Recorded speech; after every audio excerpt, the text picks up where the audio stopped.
I do call him Black Jesus. Exactly. Yep. But I would never call him that. That's disgusting. If you eat No. if you eat Hershey's bar for fun, you like golf balls in your mouth. Really weird. So, I'm a really simple guy when it comes to women. What is wrong with you? I ask myself that every day.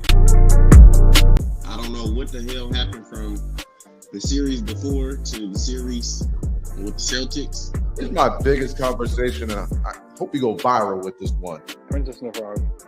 You're drunk. You should not be drinking. You should not be drinking this early in the day, bro. Buddy, I still got 30 minutes. I start drinking.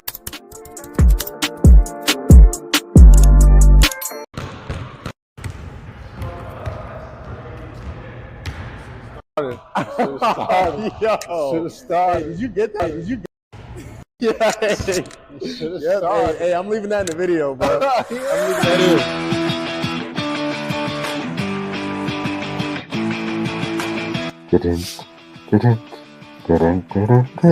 Well, I know I need to send you.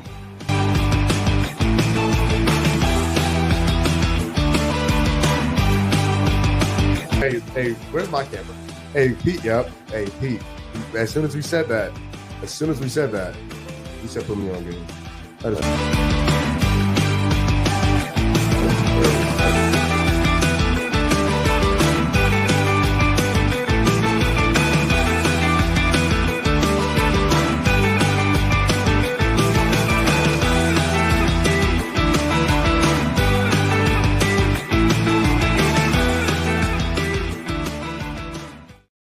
Yup.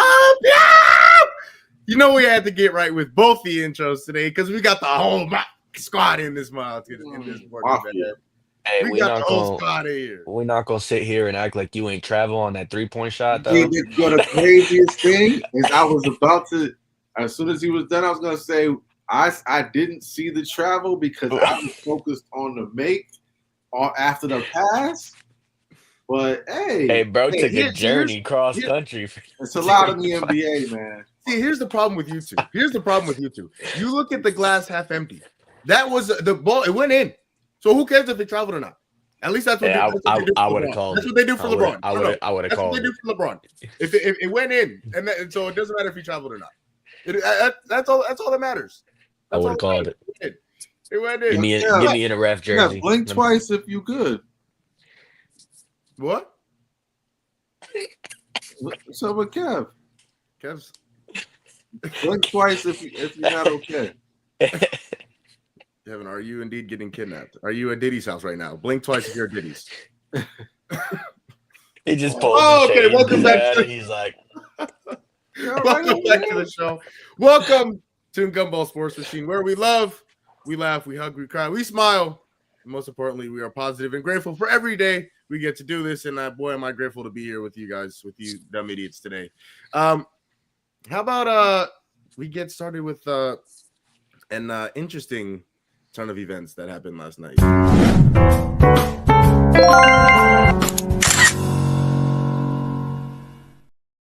The Lakers got absolutely raw dogged last night, and it's not the first time. Back-to-back games in which the Lakers have been blown out by 30 plus. Last night they were blown out by 41 to Miami. And you know what, D-Lo, I'm going to start with you. What is first of all, they lost to your team last night. They lost to Miami. So I'm going to let you hit 2 points here. I'm going to ask you, what is the problem with the Lakers, and why was Miami able to do that? yo, in all honesty, I don't know what's wrong with the Lakers. They just look so uninterested to play basketball. Um, you saw it from multiple clips if you were watching the game last night. They just look sluggish. They're not getting back on defense. Offensively, it looks like they don't know what they're doing. And it's hard to understand why, because to start the year they were phenomenal. And they started top 3 in the West, and now they're sliding, and it's kind of hard to understand why. And I don't know if you guys watched JJ his press conference yesterday, um, him talking about them blowing like their base coverage, and um, it's kind of hard to adjust off of the base when they can't do the base right. So, um, I don't really know what's wrong with the Lakers. They just look like they are falling off a cliff and have no interest in playing. So, it's kind of hard to say, but uh, it was a good win for Miami. I think the thing is, um, you know, Jimmy's got to play. He's just got to play. Tyler is doing phenomenal this year. If you've watched any Heat games, he is on his way to a first All-Star appearance this year. But everyone else has just been slacking, especially Bam. Bam has not started the year how everyone thought he was going to start. Jimmy has been on and off the court. Terry Rozier, who is, I don't know where he's at. Um, so really, it's been Tyler and then nobody else. But last night it was a team effort. Everyone got things done, and yeah, it's good to see. I'm not ready to piggyback and say that the Heat are a good team at this point. I think it's just um, the Lakers are playing really bad, and it's hard to identify why. All right, Kev, what's going on with your boy LeBron? Why are they so bad? Look, he's about to be 40. The man, Gosh damn it. This man, I thought I created one. Hold on. Technical difficulties. Oh man. he said, "I didn't think Kev was gonna be here." I thought I created one for him. Hold on. Stand by. Joe Shiesty don't get his own cam. Stand by. He absolutely does. Hold on. I thought I created one for him. Or at least I tried to. Okay, just for now, I'll work on it. But we'll go like this. And we can see everybody's pretty faces. But what's wrong with your boy? What's wrong with your boy, Kev? What's going on? the man's about to have his 40th birthday. It's gonna be a little harder to work for your shots, work for your buckets. When you're reaching father time. I will say though, he did have a good game last night. The rest of the team, not so well. And I don't know if you guys saw this one play where they had Duncan Robinson in the paint. He was like wide open. He decided not to take his shot, and then the commentators were like, "What is he doing?" And then the kick out to Tyler Harrell for the three. Like it looked like they were just standing there, just letting stuff happen. I don't know if it's the coach's problems. I don't know if it's the players just not having motivation, like D'Lo said. I don't know what's going on over in LA, but it's looking really bad. It's looking like almost like if Darvin Ham was still there in the locker room with them, with his hands in his pockets. But honestly, I don't know. I don't know what's going on with them because they didn't have a very good start to the start of the season, and they kind of just died down a little bit. Maybe it's just a little slump they're going through. Maybe it's not something long term, but as of right now, they look pretty bad, especially with back-to-back blowout losses. Tom, what are you seeing? Nothing abnormal, honestly, for me. I didn't expect the Lakers to be top tier team this year. I think they played above expectations for a couple of games. That maybe some of that momentum from having that father and son interesting thing going on. But I think the West is just starting to get. I think the NBA is starting to get rolling. Got a couple teams who had injuries.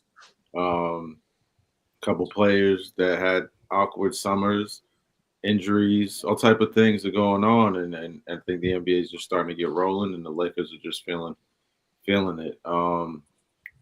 I think that part of it is the continuity that they have within that organization. You can obviously see that they, want D'Lo out of there.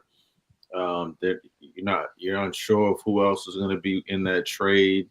Probably got Gabriel Vincent. Not all the way buying into what they got going on because I'm sure he thinks he's part of whatever trade. I think that they're right where they should be. I honestly think there are some teams in the West that should be playing better. Um, yeah, LeBron can't be the best player on that team, and yeah, Miami does seem like they're getting it together. So those aren't good matchups for the Lakers when you got teams that are getting things together. Not good matchups for LA right now. Yeah, no, I'll be honest with you. Gosh damn, there we go. I'll be honest with you. When I was hyping up the Lakers earlier this year, it was because of the play of Anthony Davis. At one point, Anthony Davis was the MVP of the league. Now, again, I know it's early. I know it was 10, 11 games into the season, but he was playing at the highest level of anybody in this league. And so I think the biggest thing for the Lakers is, someone mentioned it, LeBron can't be the best player on the team. Anthony Davis has to be the best player on the team. He has to. And so in order for this team to be successful, Anthony Davis can't go 3 for 14 and have 8 points. That cannot happen. Whether it's regular season, playoffs, whatever the case may be, that can never happen. And so I think the biggest thing with that is, along with Anthony Davis, everybody else has to be producing as well. I mean, Austin Reeves was playing well at the beginning of the season. He's fallen off the cliff. You know, Rui Hachimura was shooting lights out from 3. He's fallen off the cliff. And they don't want to play defense. I mean, do you score 93 points? So you already score under 100 points, which is apparently a rarity now in the league. And then you allow 134. That cannot happen. There is no situation in which you will win an NBA game if that happens. Didn't they have like 80 points the other day against the Timberwolves? Yeah, they had 80 points. And funny enough, the Timberwolves only allowed 80 points last night to the Clippers. And so that Timberwolves team, I was kind of knocking because I still don't think they're nearly as good as a basketball team as they were last year. But that Timberwolves team that I was talking crazy about just held the Lakers and the Clippers to 80 points. Now, neither of those teams are top 4, top 5 teams in the West. Neither of them. But still, at the end of the day, if you want to be competitive, if you want to compete to come out of the West to compete for a championship, that's not things that can ever happen. Especially in today's world too. 80 points, that's pretty impressive because most teams are scoring about like 105, 110 every night. Exactly. And that's a problem. Like, your best players have to be great. Here's the thing. There are 82 games in a season. Your best players have to be great 70. That's just how the league works. That's just how the league works. And so if your best players are not great and at points in which they absolutely need to be, things like what happened last night to the Lakers will happen. In the past 3 or 4 games, getting blown out to Miami, getting blown out to Minnesota, getting blown out by Phoenix, those things will happen. I don't understand why this basketball team – actually, I do, but I don't understand why Anthony Davis has been so bad. Well, a big part of the problem is that teams seeing the Warriors have that level of success. Even the Celtics last year have that level of success, and they think that that's how they're going to obtain it, is by shooting a lot of threes. There's also a lot of playmaking and, again, like you said, a lot of defense that's calibrated into that equation. I don't see teams like Los Angeles being one of those teams that can just chuck up a lot of threes and think they're going to win games. They definitely don't have the depth or the defense. I don't even think they have the three-point shot makers. I know you stated that Rui was shooting a clip. He's shooting a great percentage, but he isn't shooting 7, 8 3-pointers a game.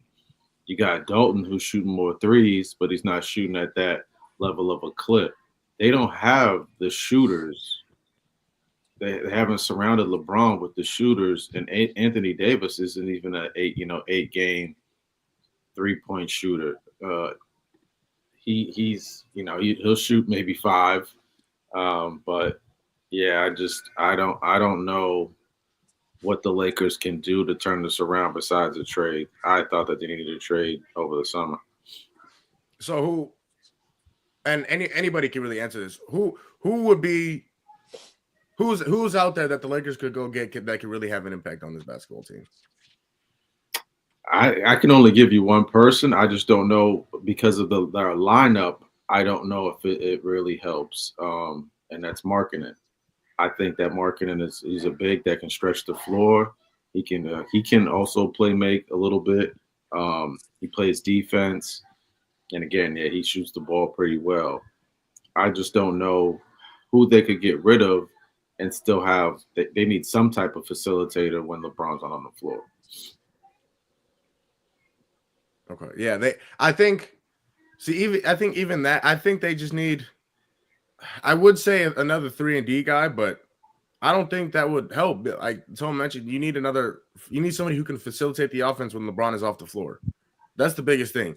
Gabe Vincent, I told people when the Lakers first signed him, Gabe Vincent will not average 10 points.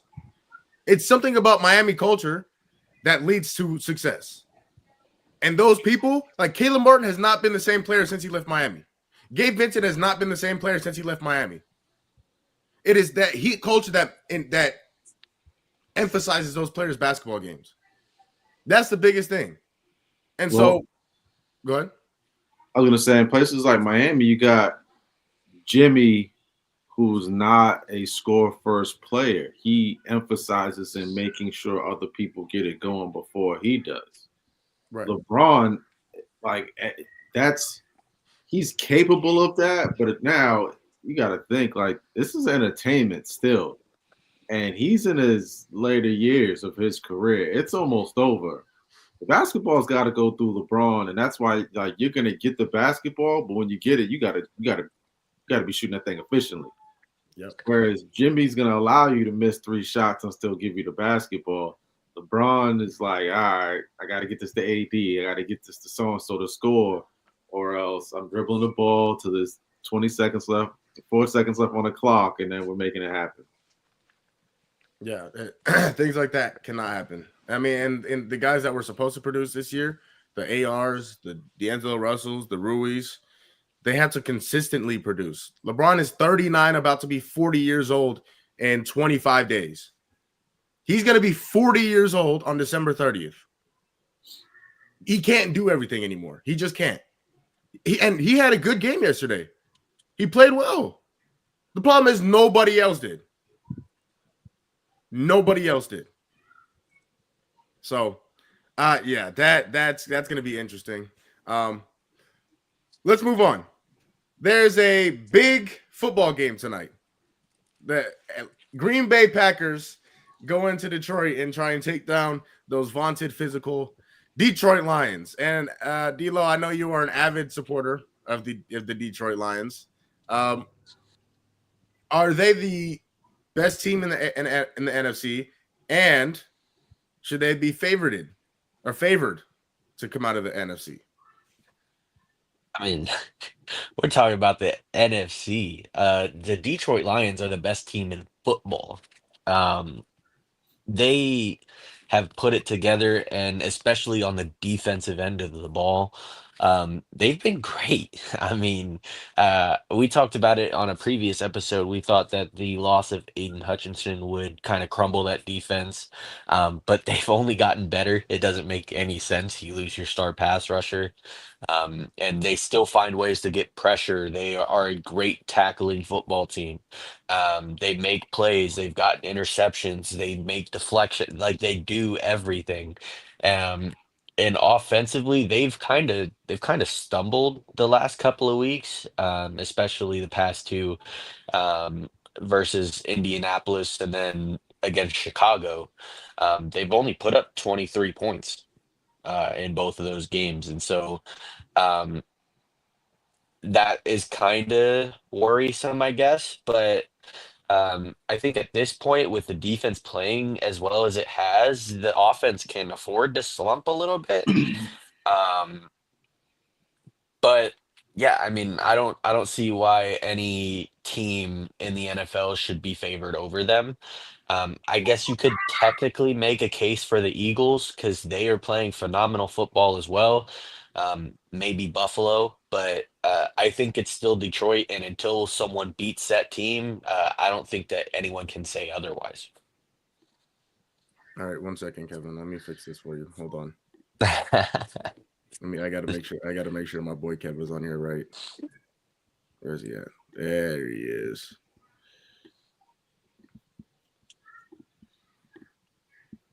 Look at Joe Shiesty. Yeah. All right, Kev, take off. About tonight's matchup or about the Lions? Both. Tonight's matchup, it's gonna be a good one. It's gonna be one of those matchups where a lot of people are saying Thursday night matchups are not good. But this is gonna be one of those few games where everyone's gonna be watching, especially with the playoff seeding, especially within the division itself too. Both teams are fighting for supremacy in that division, so it's gonna be a big one. It's gonna be a huge one. With the Packers, I say just keep it rolling. They're third in their division, right? I believe they're behind the Vikings and the Lions. Yep. So they're third, even though them being third, they have a very good record. So the NFC North is nothing to be playing around with, especially on the NFC side. So yeah, just keep it rolling. Jordan Love, just try not to turn the ball over because I know he gets very, very aggressive, and at times it's good, at times it hurts them. And then over to the Lions, like D'Lo said, without Aiden Hutchinson, they're still playing amazing football on that defensive side of the ball. And I think it all starts with their safety duo with Brian Branch and I believe Kirby Joseph. Is that the other safety? Yep. Yeah. So Yes, sir. that safety duo is, in my opinion, top 3 in the league. You can make a strong case for maybe the Falcons, but even they're playing better than the Falcons safety duo right now. So that secondary, their corners, they still need to work on the holding and the flags and the penalties. But other than that, their front 7 is playing phenomenal. And if Aiden Hutchinson does come back around playoff time, preferably around the Super Bowl, if they do make it to the Super Bowl, that's gonna be huge for them, especially with how well they're playing. And then offensively, they've had a bit of a slump against the Colts and the Bears, like D'Lo said. But it's nothing to worry about, especially when you have Sonic and Knuckles in that backfield with Goff. As long as Goff doesn't turn the ball over, he plays efficient football. That's all you can ask for Jared Goff. And then you got guys like Laporta, Jameson Williams, and then Amon-Ra St. Brown. That's a very good trio of receivers to have. So I mean, it's nothing to worry about. They are the most complete football team in the league right now, defensively, offensively. They're scary. They're scary, and like Jamal and I picked before the season started, they're the team to beat in the NFC, and they're proving it this season so far. Tom, what are you thinking? I think that they have the longest winning streak in the NFL right now, and they're going to try to keep it going.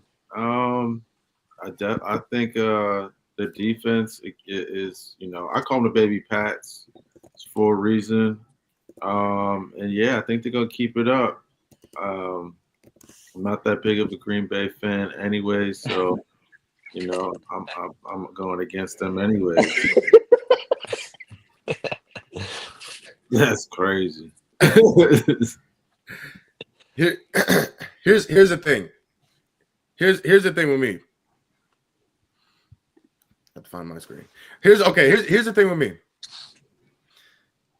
The Lions are absolutely the best team in the NFC. And if I was a betting man, I would bet on the Detroit Lions to make it to the Super Bowl and possibly even win the Super Bowl. Like I said, I believe they're the best team in the NFC. However, I do not think they are the most dangerous team in the NFC. Let me tell you why. With the Lions, you know what you're going to get. You know what you're going to get. Jared Goff is going to manage the game, and he's going to do it at a high level.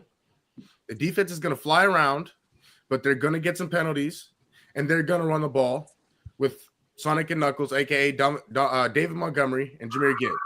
That's what you're going to get from Detroit. Not really much else. But they do everything at such a high level, and they execute so well that they're hard to beat.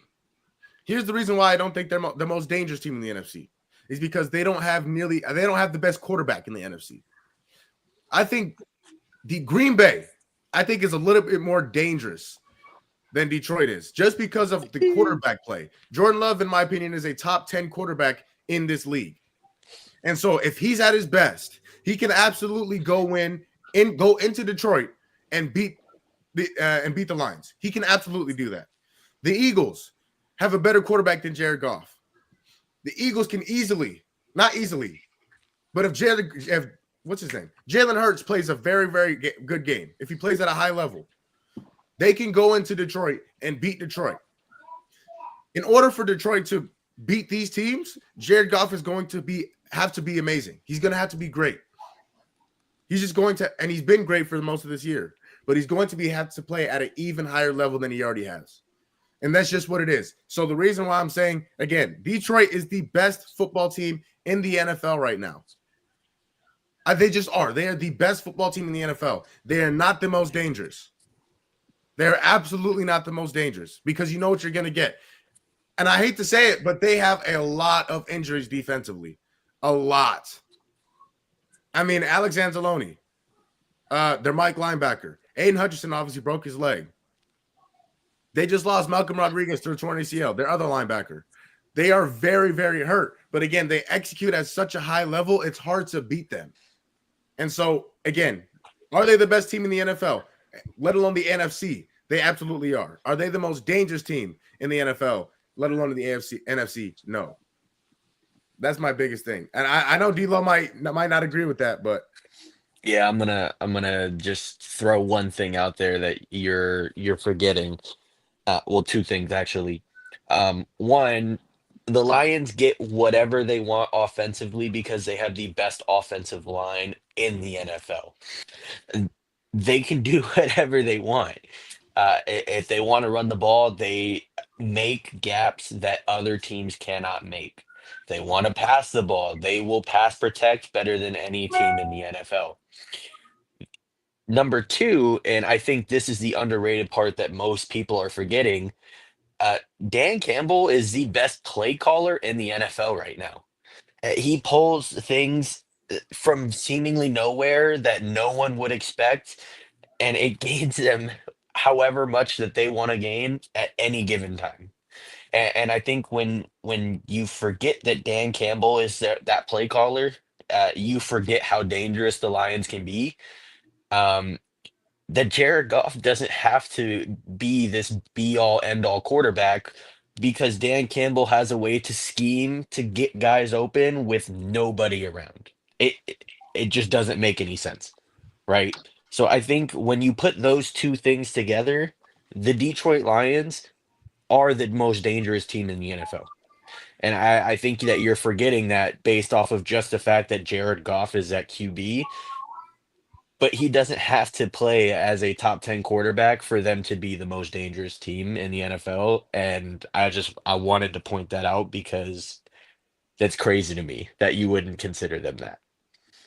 well, okay. First of all, I have a few things about that. I have a few things about what you just said that I absolutely disagree with. Play caller, I'll give you Ben Johnson. I will not give you Dan Campbell. I'll give you Ben Johnson. I will absolutely not give you Dan Campbell. Ben Johnson is a absolutely fantastic play caller and play designer. He's been great the past few years. I will not give you Dan Campbell. Yes, you could say he's one of the best head coaches, one of the best head coaches in the NFL. Not play callers, not play callers. Your play caller, I'm still taking over Dan Campbell, Kyle Shanahan. Have you seen what we've been running? Have you seen that? Well, okay, but like I said, I will give you Ben Johnson, who will absolutely be in consideration for a lot of jobs this year. 100%. I will not give you Dan Campbell. That's kind of crazy to me, but continue. I will not give you Dan Campbell. And Jared Goff, here's the thing. If you're playing a Green Bay, if you're playing a Philadelphia, if you're playing one of these teams with an elite quarterback, you have to be elite as well. Because if you get outplayed, you saw it last year. Brock Purdy outplayed Jared Goff when it absolutely mattered. And what happened? They went on to the Super Bowl. That's the things that will beat you in a playoff game. You have to be elite when you absolutely need to be elite. I have not seen that from Jared Goff. Last year, he beat Baker Mayfield in the playoffs, and he beat Matthew Stafford. Now, did he play well in that Rams game? He absolutely did. Did he play well in the Buccaneers game? He did. Did he play well even in the 49ers game? He did. He didn't play well enough. He was still outplayed. And so when that hurt defense doesn't live up to what it's supposed to be, can you count on Jared Goff to go out and get you 30 points, 35 points? That's the biggest thing. That's why I'm saying, because I can count on Jordan Love to do that. I can count on Jalen Hurts to do that. I don't know if I can count on Jared Goff to do that. That's the reason why I'm saying they're not the most dangerous team in the NFL. I don't know if I could count on Jalen Hurts to do that. I've seen him do it multiple times this year.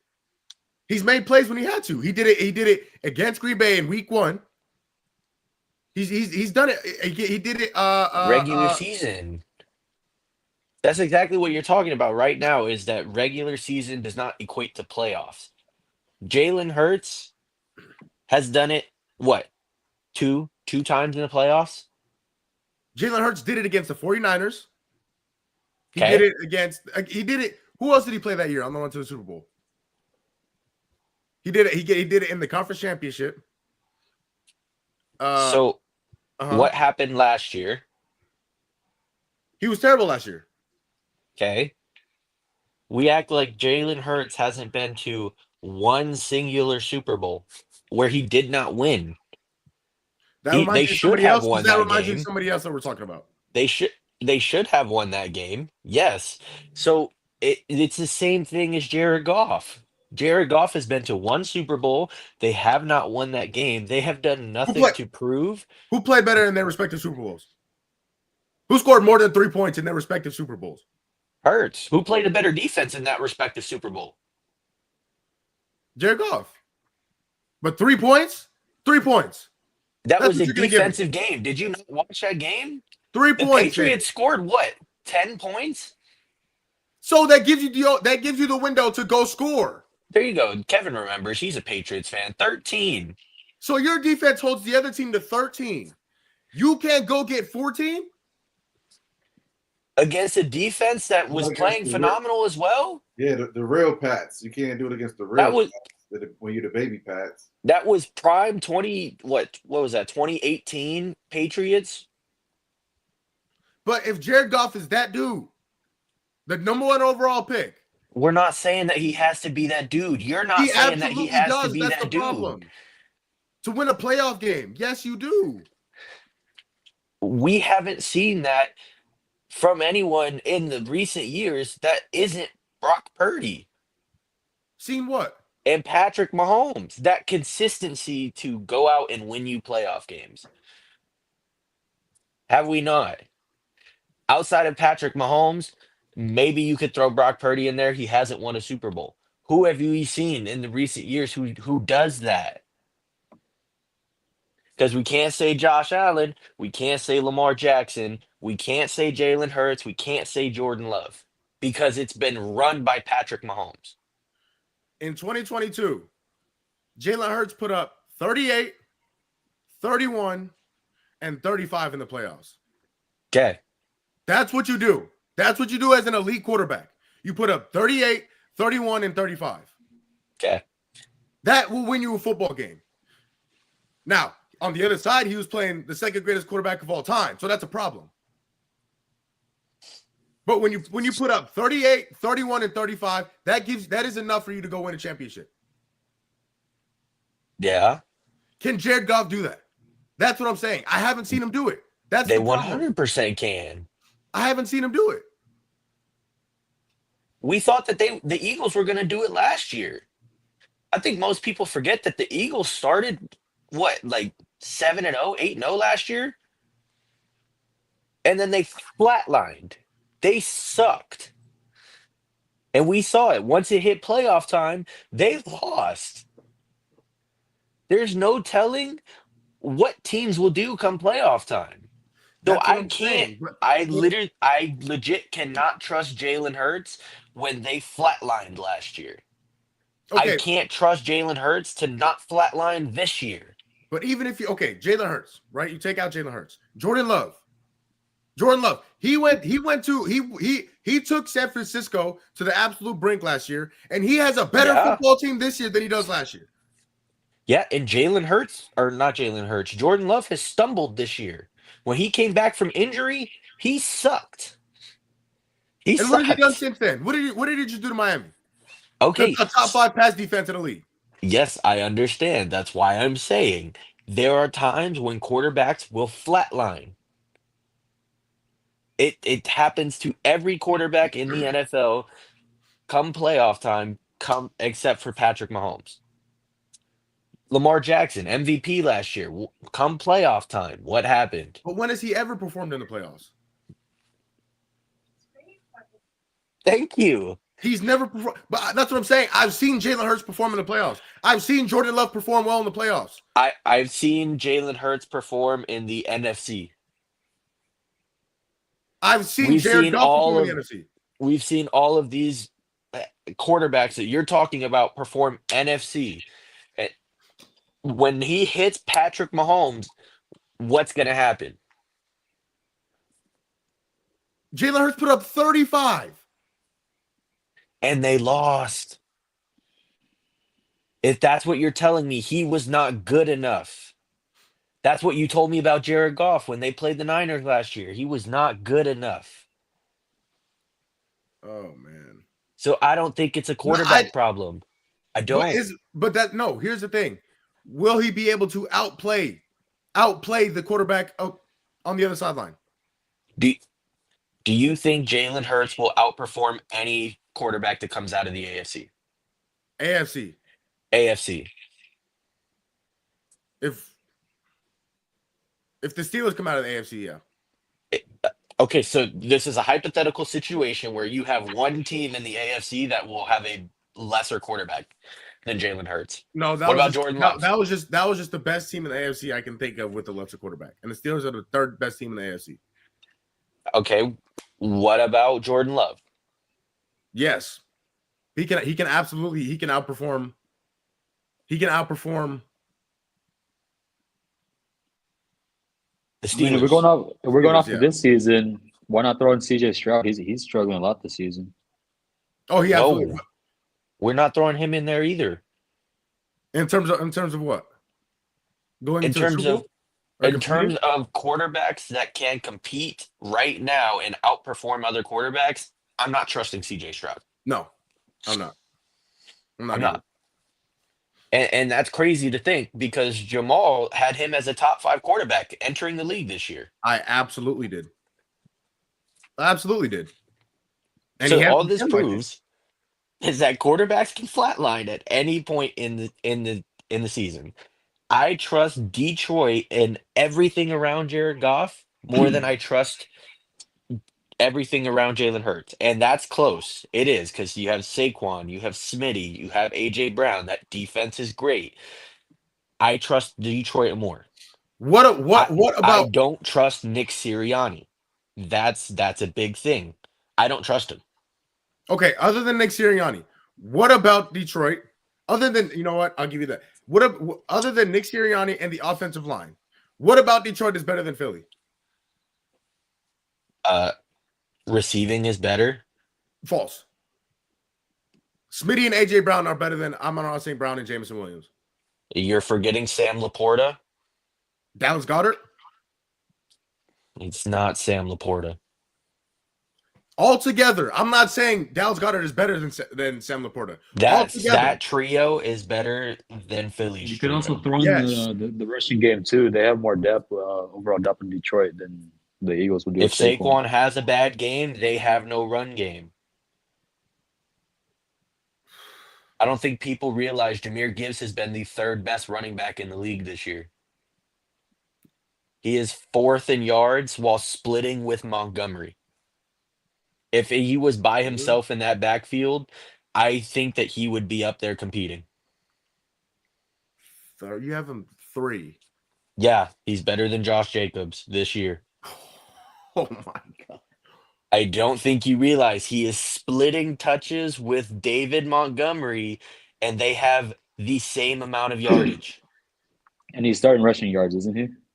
He's Jacobs is. Jahmyr Gibbs is 4th. He's like 25 yards behind him while splitting touches. I want to get that perfectly clear. Splitting touches with David Montgomery. Josh Jacobs owns that backfield. Jahmyr Gibbs is doing it while splitting. Okay. First of all, Josh Jacobs has that, that's insane to say. I don't think it is.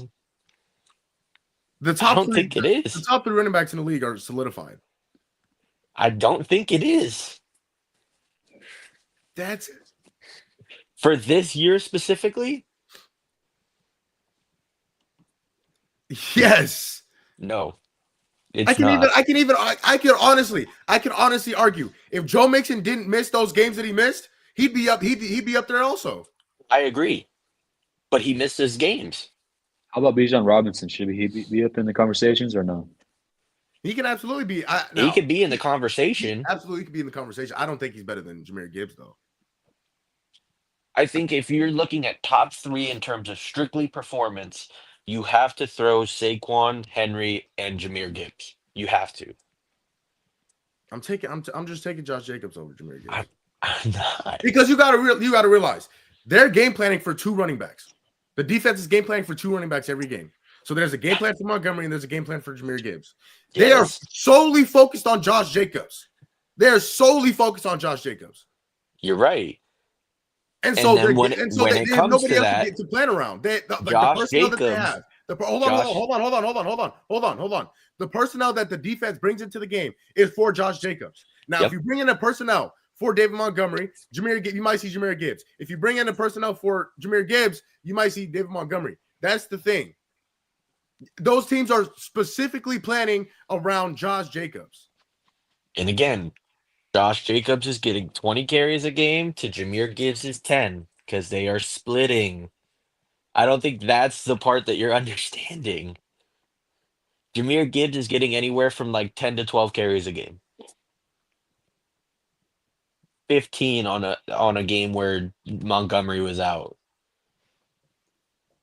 10 to That's 12. it. 10 to 12. Just last game he had 9 carries and he was averaging 10 yards a carry. What are we And then talking also, about? hold on. How much credit do you give to the offensive line, and how much you just told me the Detroit has the best offensive line in the league? Oh, So I how do. much credit do you give to the offensive line, and how much credit do you give to Jahmyr Gibbs? Because I know for sure Green Bay doesn't have the best offensive line, and They don't. I know for sure Philly doesn't have the best offensive line. They don't. So how much credit do you give to the offensive line, and how much credit do you give to Jahmyr Gibbs?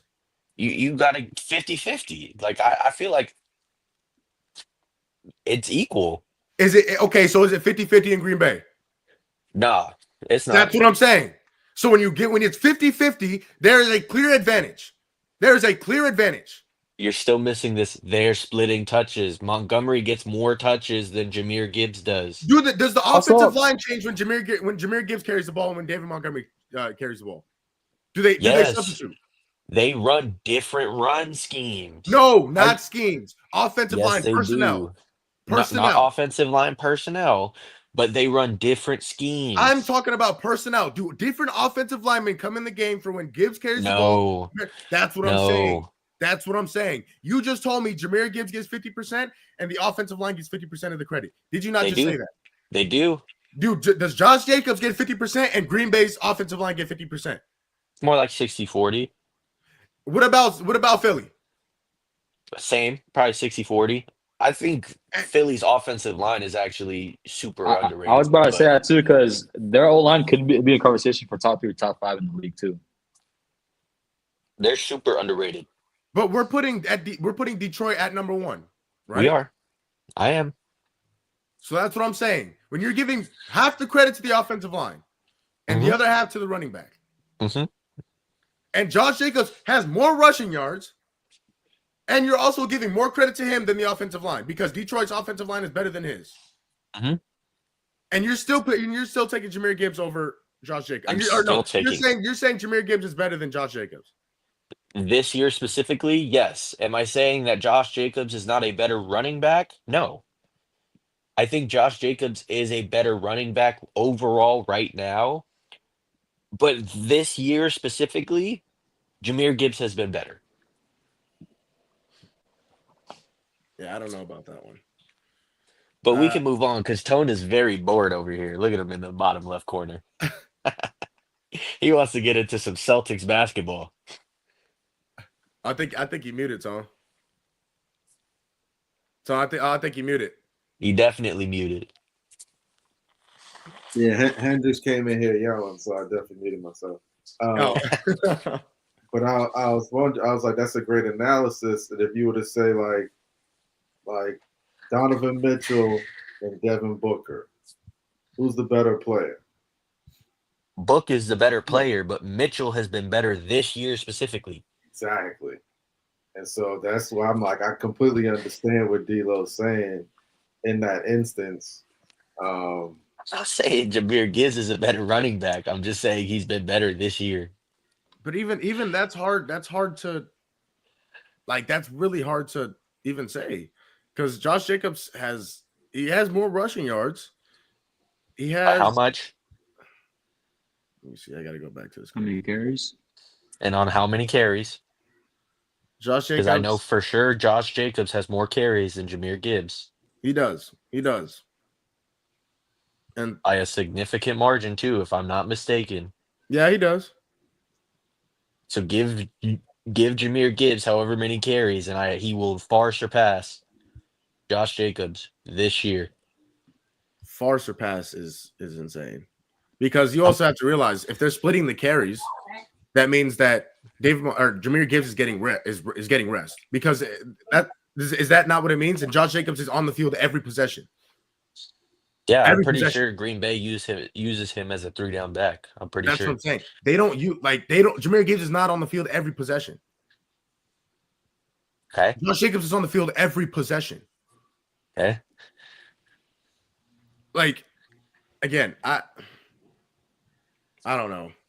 It's a good argument. We can agree to disagree and we can move on. Yeah. I don't know about that one. All right, yeah, let's move on. NBA Cup tournament. The knockout round have been solidified. The quarterfinals are next week on Tuesday and Wednesday. So I think what we're gonna do is we're gonna go through the quarterfinals, and then we're gonna, now that they're locked in, and we're gonna give our predictions on who is going to win the NBA Cup. Now, there are 4 matchups. There are the Bucks and Magic, the Knicks and Hawks, Thunder Mavericks, Rocket Warriors. Which one are we starting with first? You just pick one. We'll start with Bucks Magic. Bucks Magic. Ooh. And you know what, Tone, we'll start off with you. Who's in that matchup? Obviously it's one game. It's not like the playoffs, which is a series. But Bucks Magic looks like they are they at home? The Bucks are the 1 seed though. Hold on. No, the Bucks are at home. Okay, the Bucks are at home. I don't know why that looked so weird. The Bucks are at home. That matchup will be next Wednesday. I have to know the health report, but if I was a betting man, I'd have to go Bucks. Giannis has been on a tear, but I will say I think Orlando's won like 5 of their last 6 games or something like that. Orlando's been tearing it up. The Wagner brothers been hooping. But I'll put my money on Giannis to have a respectful game. One of those 30, 35 plus point triple double type games. Hopefully Dame can play somewhat efficient. And yeah, my money's on the Bucks. All right, Kev, what you got? When they play? Next Tuesday? Wednesday, I think. Hold on. Yeah. When's the 10th? I just want to point out the 10th is Tuesday. Paolo Banchero is projected to come back December 8th. So I don't know if he's gonna play that game or if not. But I just want to point that out. If he does come back, I'm curious to see how that's gonna look like with him back in the lineup. But if he's not back, and this is the lineups that we're gonna see for that matchup, I'm low-key rolling with Orlando, only because both teams are kind of hot right now. Bucks are kind of picking up the slack that they had beginning the season, but Orlando's they're just different. They're playing without the best player, and so it's like the next man up mentality. And KCP's been playing well. Jalen Suggs has been an amazing defender. Franz Wagner, he's been averaging almost 30 points per game, if not more than 30 points per game. So this team has players. This team is going to be ready to play against the Bucks. The only thing with Milwaukee is they have the best player in that game. So it all comes down to if Milwaukee does have a better supporting cast for Giannis. If Dame can step it up, if Brook Lopez is going to be able to be that rim protector that that he's known for, it just comes down to how Milwaukee is going to be able to come play against Orlando with that supporting cast for Giannis. But my money though, I'm going with Orlando. D'Lo? Yeah, this is tough. Because all of you guys were panicking on Milwaukee to start the year, and now they're fifth in the East. So I mean, they've been on a tear. Um, but Orlando has been very consistent. Um, if it's true and Paulo does return, I don't even think that that's the major deciding factor. I think it's Chris Middleton because he's been cleared for 5-on-5 activity. If he comes back, um, it gives them another scorer. Um, it could make the Bucks dangerous. Um, so I mean, it's tough. I'm gonna assume going into this game that both of them are gonna be out, and so I have to take Milwaukee. I trust Giannis. Um, I trust Dame to get it done. Although the Magic have been playing very great basketball, obviously Franz, but Suggs has been great. The other Wagner down there has been good. So yeah, it's tough. I'm gonna put my money on Milwaukee though. At home, I got to. Jamal, before you go, Jamal, I just want to point out the Magic. They're going to be matching up Suggs on Dame, so that's going to be a tough one for Dame if he does see Suggs the whole night. And then with Giannis, like no one can technically guard Giannis, like checking him up on like going up the court. But Jonathan Isaac's a very good defender for Giannis. I just want to point that out. They have guys that can guard their star players.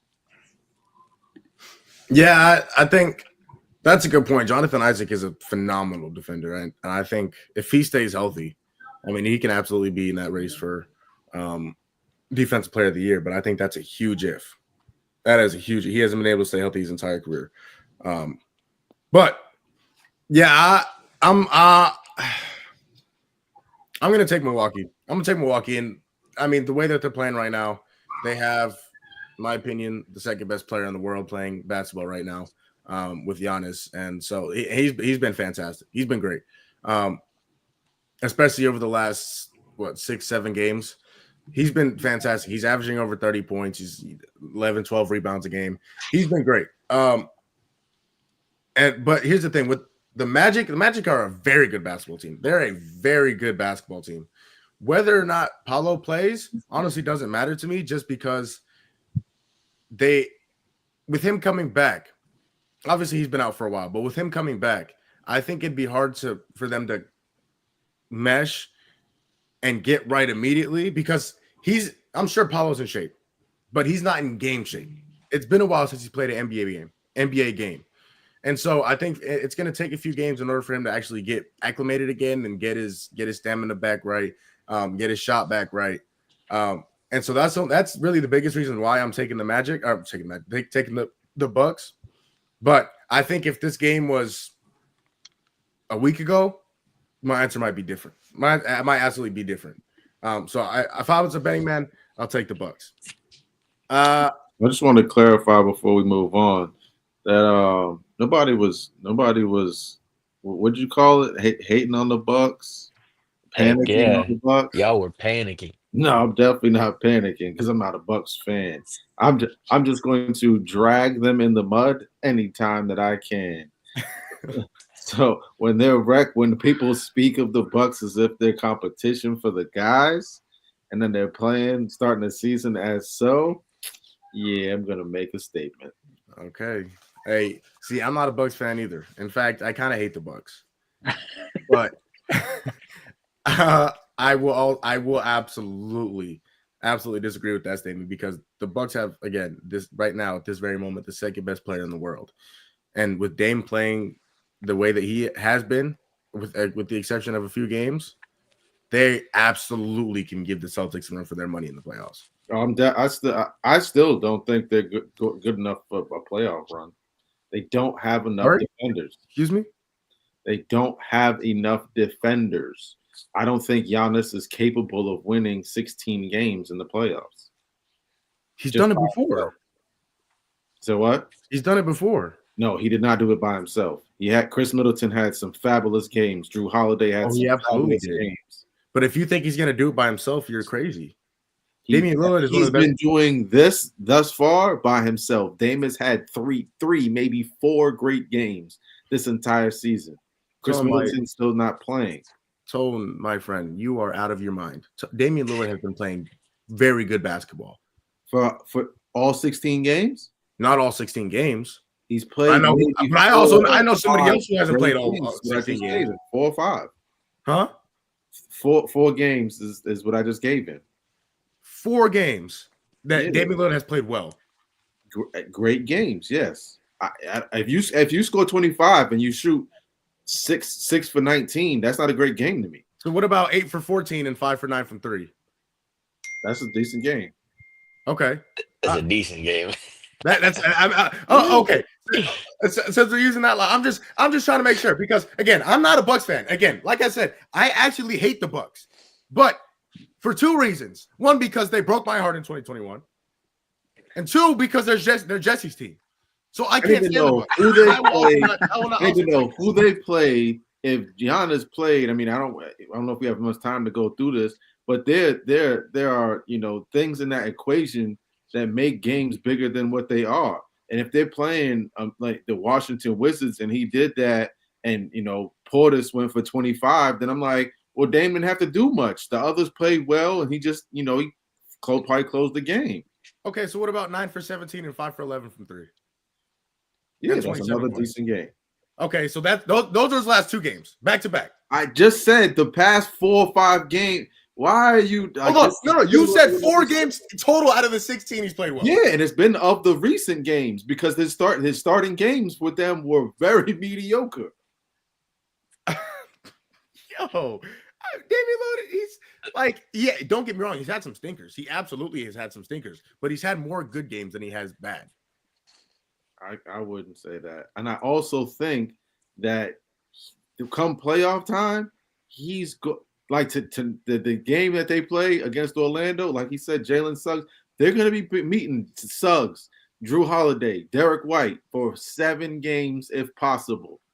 That I don't see Dame like the Portland Dame that we once remember, where he's challenging people, shooting from 40 feet, and people have to contest and play differently.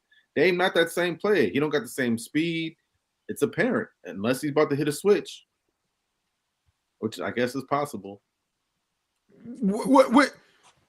Damian Lillard, first of all, is one of the greatest shooters to ever touch a basketball. That was Klay Thompson. If I'm being honest, I'm taking Damian Lillard over Klay Thompson. Okay, but Dame Lillard still got to guard somebody.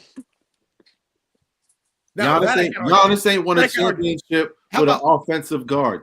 He's won a championship with a defensive guard. Who, Giannis?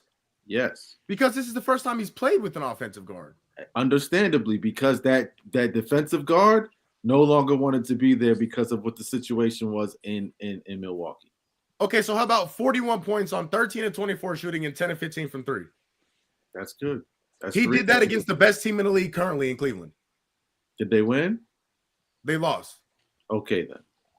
So hold on. No. Let's not do that. Let's not do that. Well, I'm not mentioning Tatum's great games if he lost. Jason Tatum hasn't played well and lost? I'm not going to mention those games. What's the point? That's what I just stated. What's the point of me mentioning that Tatum had 50 against the Bucks if he lost? Okay, but if I mention it against another team, it's they're a lesser team.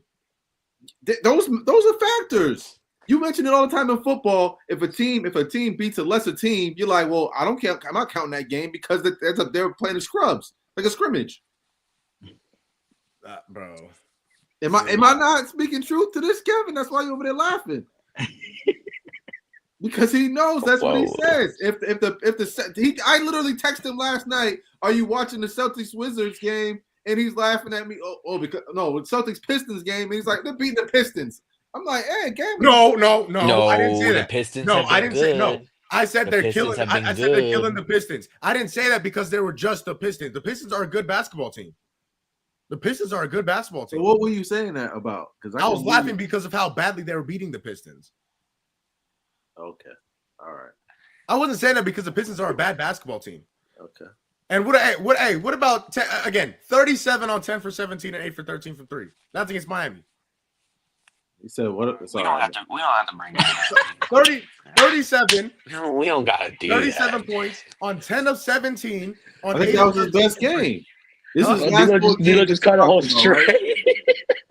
Like we didn't have to do that. You know, we didn't have to say versus Miami. You know, you could have just read the stat line That's like like his all the best other game of the games. You season know so what I mean? I'm just keeping it a buck. Those are like his last 4 games, right? No, that Cavs game was earlier this year. So you had to skip. It was the two back-to-back seasons. games. You're still only giving me 4 games, but I think that Heat game was the best game of the season so far. Yeah, he was fantastic in that game. So Okay, that's but 4 we games. didn't have to say against the Heat though. Like that's my issue. Like we ain't have to say versus The fact that you Miami. have to do this much digging to find 4 great games from a top tier player is crazy. Tone, I've mentioned 5 games just alone, and I haven't even looked at many of the other games. That was 4. You can go look because we could talk about the bad games too. Damian Lillard is still one of the best point guards in this association. Yeah, Let's not get that twisted. He's top 20. Excuse me? Huh? Excuse what are the awards that were just uttered? He's top 20 in the league. Top 20 what? Point guard. Top 20 what? He's top 20 point guard in the league right now. Hey, they got y'all tonight. So we gonna see. They got y'all tonight. What you said? They got hometown tonight. Don't let Dame go off. Don't let Dame go off. I hope Drew's playing tonight. I think that's why he sat out that previous night. Okay. No, he's got some injury of some sort. And I'm sure that's why Tatum didn't play last night, so he could play tonight. Do not let Damian Lillard go off. Because if I have to come back on here tomorrow and rip the Celtics, first of all, it'll be my pleasure. Secondly, oh boy. I'm still not threatened by them again in a 7-game series. Like that, the playoffs are different than the regular season, which y'all just spoke about in another sport. They don't have enough defense on ball for me to be scared of them. I'm not scared. The same way I'm not scared of the New York Knickerbockers. You know, they have to put. They gonna give it to you. They gonna give it to you, boy. Can we go back to that question? The Celtics play Milwaukee tonight. Tonight. No, I'm sorry. Porzingis is gonna sit tomorrow. Okay, I was gonna say because Porzingis is sitting back to back, so he would not be playing tonight. Yeah, no, he's playing. They're playing tomorrow. The game's on ESPN. Okay, gotcha. Today's Thursday. I was gonna say because that plays a factor because Porzingis has been playing really good basketball. He has. Now, when Damian Lillard go out there and give it to y'all tomorrow, okay. I just hope he has a better game than Peyton Pritchard because Peyton Pritchard been killing him.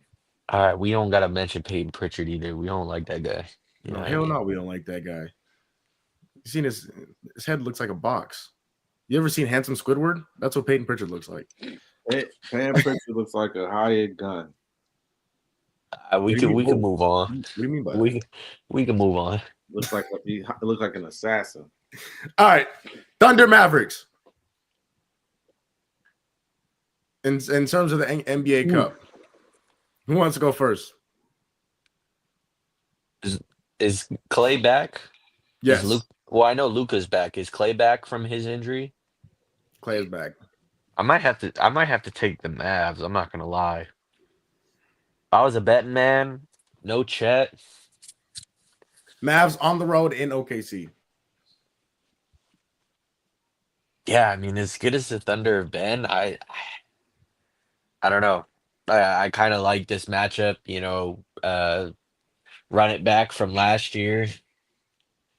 I kind of like the Mavs here. I don't know why I do, but I kind of like the Mavs. Is Kyrie playing? He came back, right? Yeah. He sat a couple games. Okay, yeah, I'm gonna take the Mavs. Kev?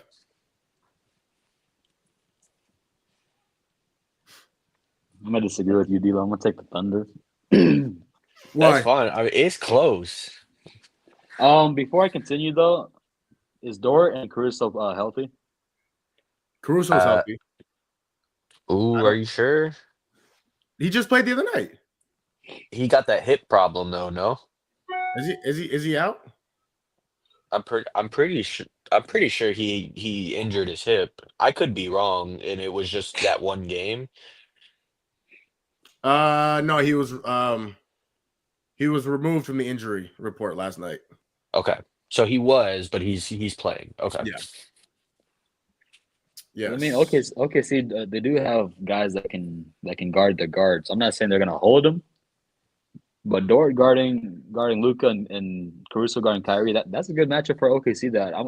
I'm happy that I feel like they would be happy having that matchup. I feel like with Chet Holmgren out for a couple more weeks though, about a month, maybe 2 months, it's gonna be a big loss. It because I mean, Holmgren on the court just helps him out with the floor spacing and the rim protection. But they do have Isaiah Hartenstein, who's been playing pretty well since he came back from his injury. So let's not forget like Hartenstein is a bum. Last year he had an amazing year. So they have guys that can match up with Dallas and Luca and Kyrie in them. And SGA, he's playing like an MVP this year. So let's not forget about SGA and J Dub as well. J Dub, I feel like is a dark horse. Um, you know, on that team as well. So honestly, I feel like I got OKC. They just have overall more depth, and I like SGA right now too. Okay. Tone, what are you thinking? Definitely taking OKC. Y'all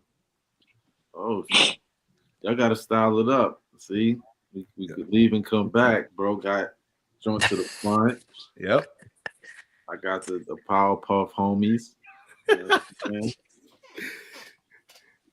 Hey, we changed it up on this show. I gotta switch it up when we pop back. But I got OKC, man. More continuity. I do think Chet is a big role, has a big role for them. But I think that they've been able to kind of cover that mark since he's been out. I think that with all these guys jumping back into the lineup for Dallas, it's going to be a little tough against this OKC team. Although, hold on, Puffers, hold on. I do think it's tough because it's a one game series per se, and Luke is good.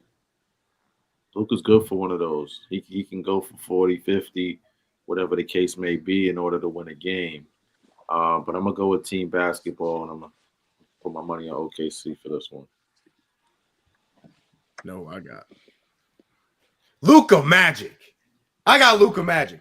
Hey, he did it to them last year. He's gonna do the same thing this year. He gave it to him last year. Boy, Luka hooped on him last year. He's about to do the same thing this year. Nobody on that OKC. Now they got a bunch of good defenders. Nobody in the league can hold Luka Magic. Let's keep it a big. Nobody in the league can hold Luka Magic. I'm just being honest. And now that he's healthy and he's played a few games, that game's not until next week. So you're still giving him a few games to rev up until that game? Give me Luka Magic. He's going to give it to him. And now, again, Kev mentioned it. Isaiah Hartenstein is not a bum.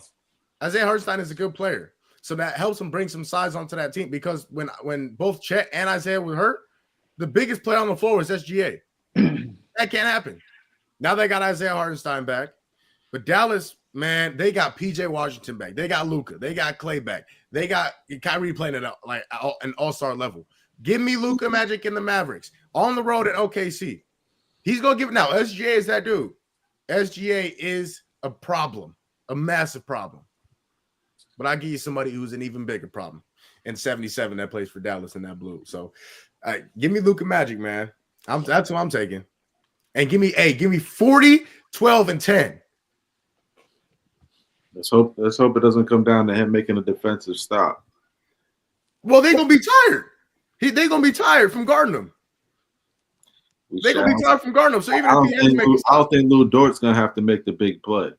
So I don't think Lou Dort, who's likely going to be guarding Luka, will have to make the big play. And so when they switch on the screens,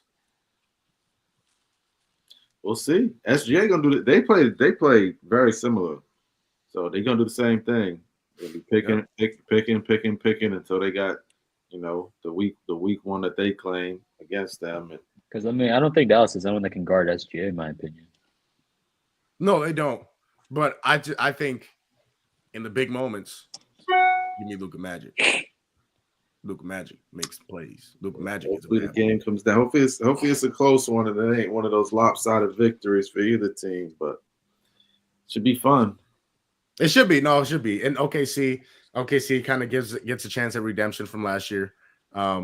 Luka tends to play very well in those games. Those teams that are looking for redemption, he tends to play pretty well.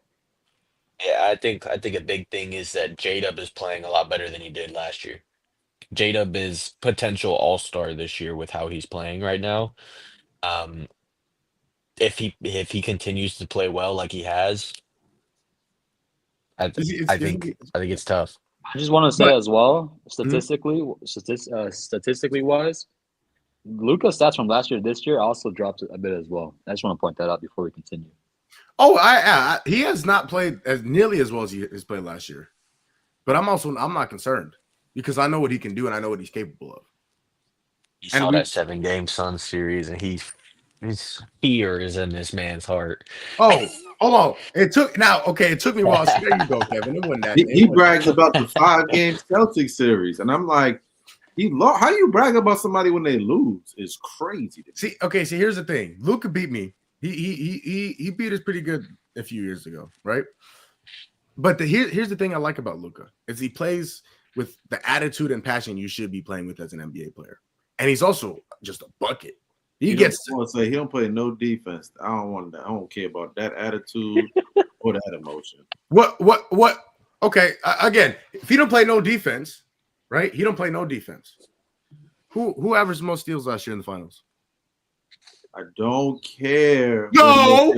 What do you mean you don't care? That's a defensive stat. If I'm teaching my kids how to play defense, right, and they can Google their best player and watch him be a cone, we're gonna say let's skip past that. One of your favorite players. Let's go to your favorite defensive players. Those are not clips that I want kids and people who are studying the game to see. You're talking about focus, determination, and skill. His defensive skill set is one of the lowest in the NBA. I don't care about you getting off-ball steals. What about you containing someone and showing that wherewithal, that energy, that focus on ball? Do you think SGA is a good defender? 10 times better than Luka. No. The question was, do you think SGA is a good defender? So, does SGA not get off-ball steals? What? Does SGA not get off-ball steals? I'm sure everyone in the NBA. See, there you go. So when somebody gets more off-ball steals than somebody, now it's everybody gets off-ball steals. Because they don't have low-light, highlight clips extending past 10 minutes that we can watch and study them. That's the difference. This person one thing I want to point out, though, with SGA is he doesn't get blown by as much as Luka does on defense. That's what I'm saying. No, he doesn't. But actually showing character. It showed as a leader. If you sit there and you're in your office and every time someone walks in with a difficult job, you go, "Oh, pass that to so and so." Nope, pass that one to so and so. You're not showing any leadership. If you're actually trying to stand in front of them and stop it, let me take that job. Let me handle that. Let me do some of that work. You're a leader. Is a different mindset there. That what you're speaking to and bragging about what Luka does. I'm sorry for the steals. That's here or there play. You want someone who's going to play 48 minutes of solid defense. There's a difference in that. It's a different character. Okay, who's the best player? Who's the best player in the NBA right now? Jokic. Does he play 48 minutes of solid defense? Much better defense than Luka Doncic. That wasn't the question. That wasn't the question. He just last game had 5 steals and a block. Luka didn't. That's what I'm saying. Luka didn't have 5 steals last year in the finals. Would it actually matter? I don't know. When it mattered, maybe. That's what I'm saying. He averaged literally almost the plays before that. He was doing this and just standing there. So we're talking about as it mattered. There are plays in the first quarter that matter. You can't stand there and not play no defense.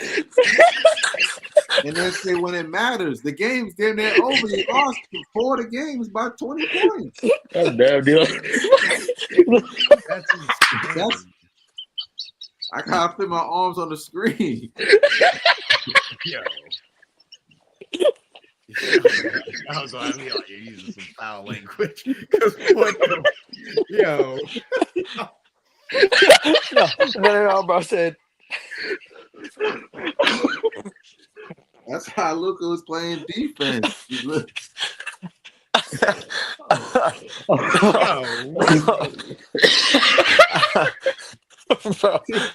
Here y'all go. bro, my stomach hurt. Was that funny for him? That's who Maul picking first in the draft, man. Bro, yeah, wow. Yeah, Luka available. He taking Luka. No, I wasn't even laughing about Luka's defense.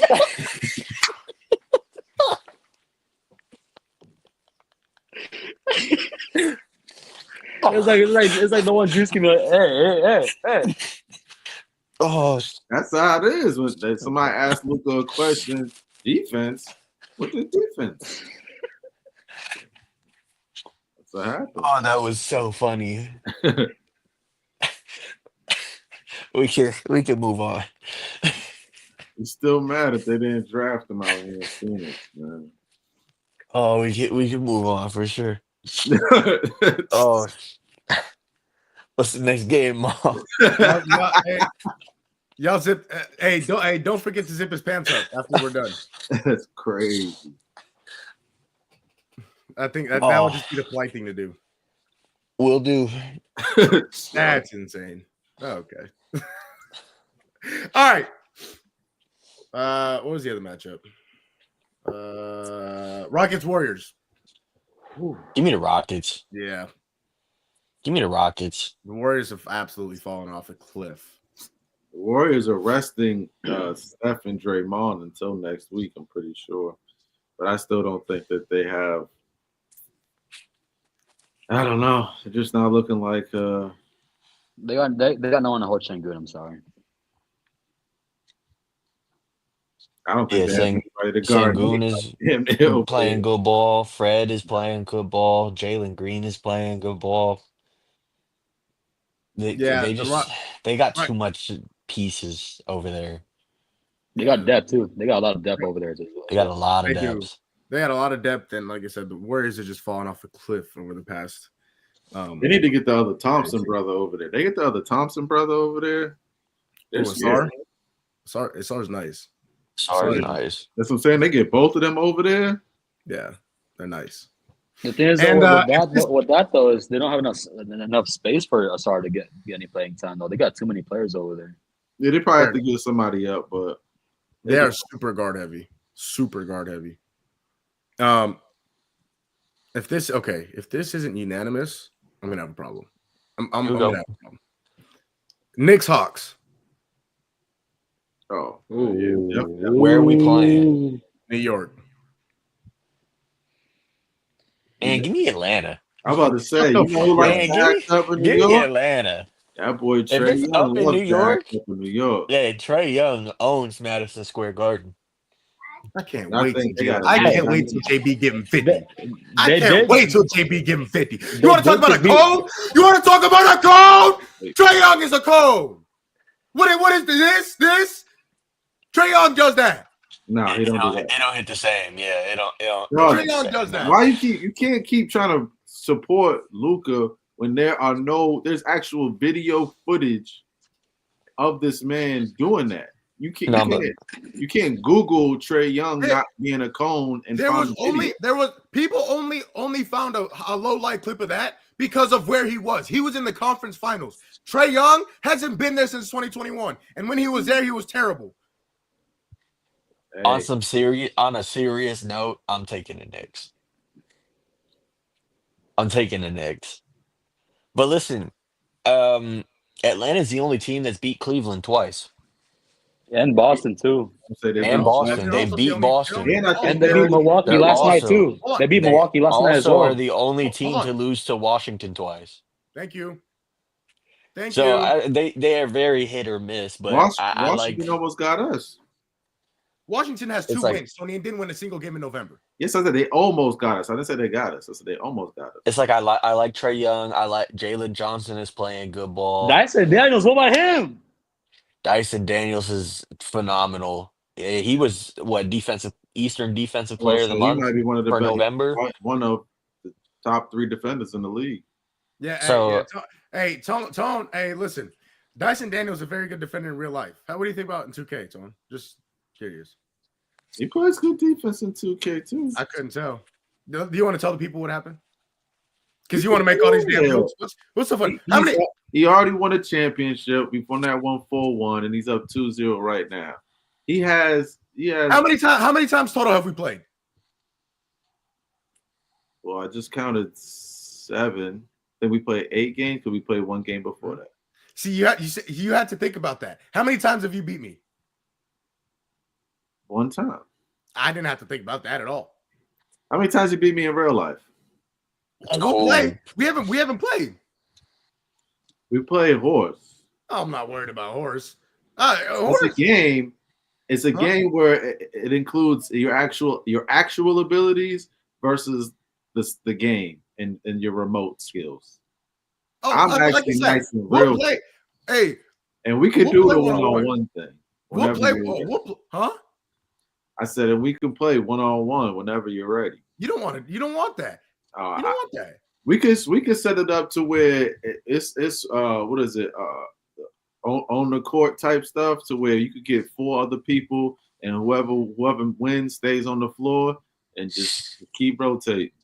Yeah, we could do that, but I want you first because I just want you to know. I don't care about anybody else. I want you to know that I will. The same day that he lost in horse, we was there at the court and we could have got it. You know, he wasn't. I didn't ready. have no shorts on. Again, he wasn't ready. Me, I'm from that era where we wear shorts under our sweatpants and our jeans. That same era, Bill Russell was winning MVPs. I'm not worried about that.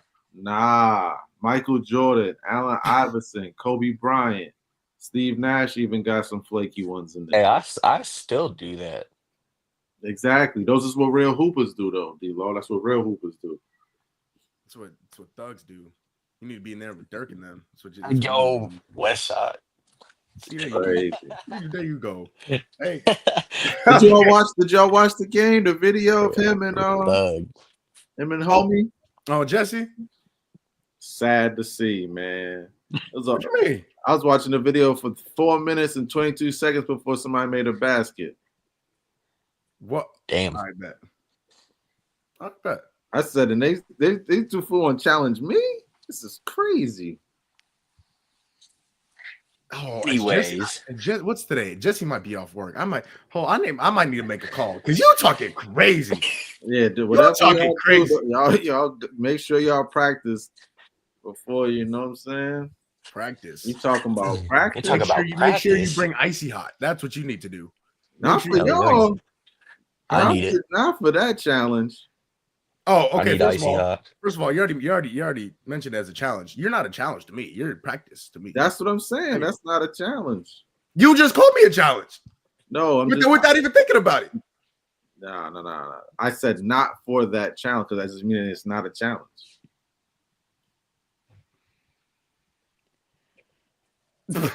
I see that you. All right, we can skip past that. Listen, hey, we can do that. We can do that for sure. We can do it as soon as next week.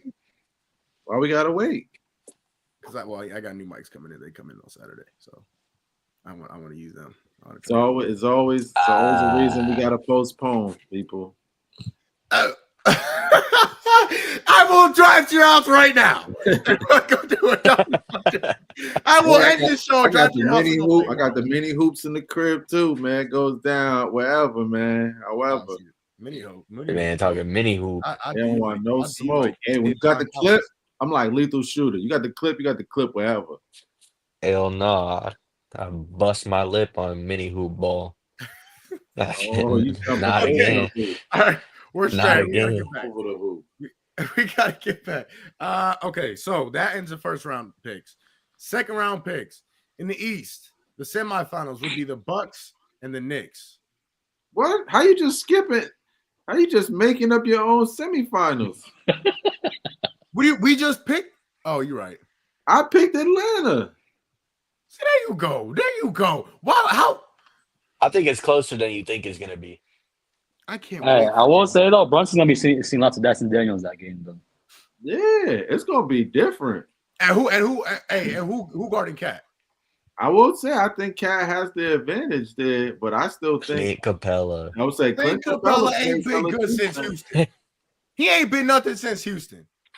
And the Hey, crazy thing is, what they're probably gonna do is try to focus on whatever plays that they're running. They're gonna probably have homie, what's his name, Jalen Johnson. What's the dude's name? Yeah, they're gonna try to have him on those high screens to switch on the Cat and let Clint stay in the paint and guard the corners. Man.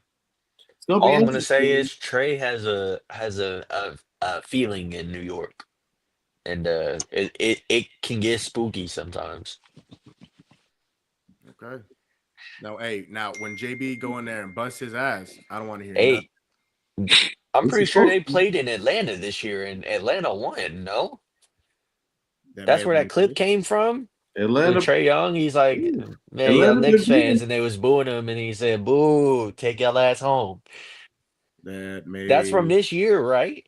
He That been is whooping ass. from I'm this year. pretty, Yeah, I'm pretty I sure that's said from that. this year. They beat the Bucks.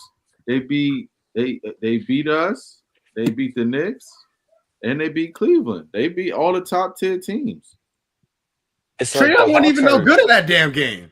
the Hawks are That's the sneakily scary like the part. best worst team in the Yeah, league. that's the Hey, scary part. Is you Trey count on Young. Zachary Ricochet to shoot 11 for 18 and 6 for 10 from 3 and have 33 again?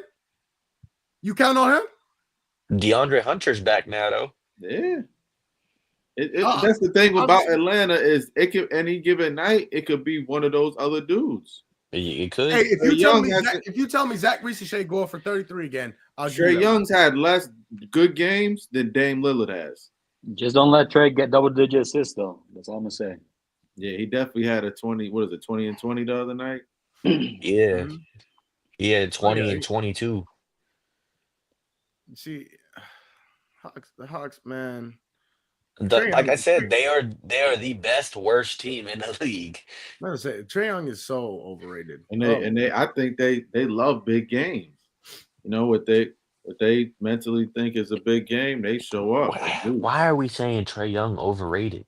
He is absolutely over because again, I'm pretty sure he's averaged 27 and 10 since after his first year in the league.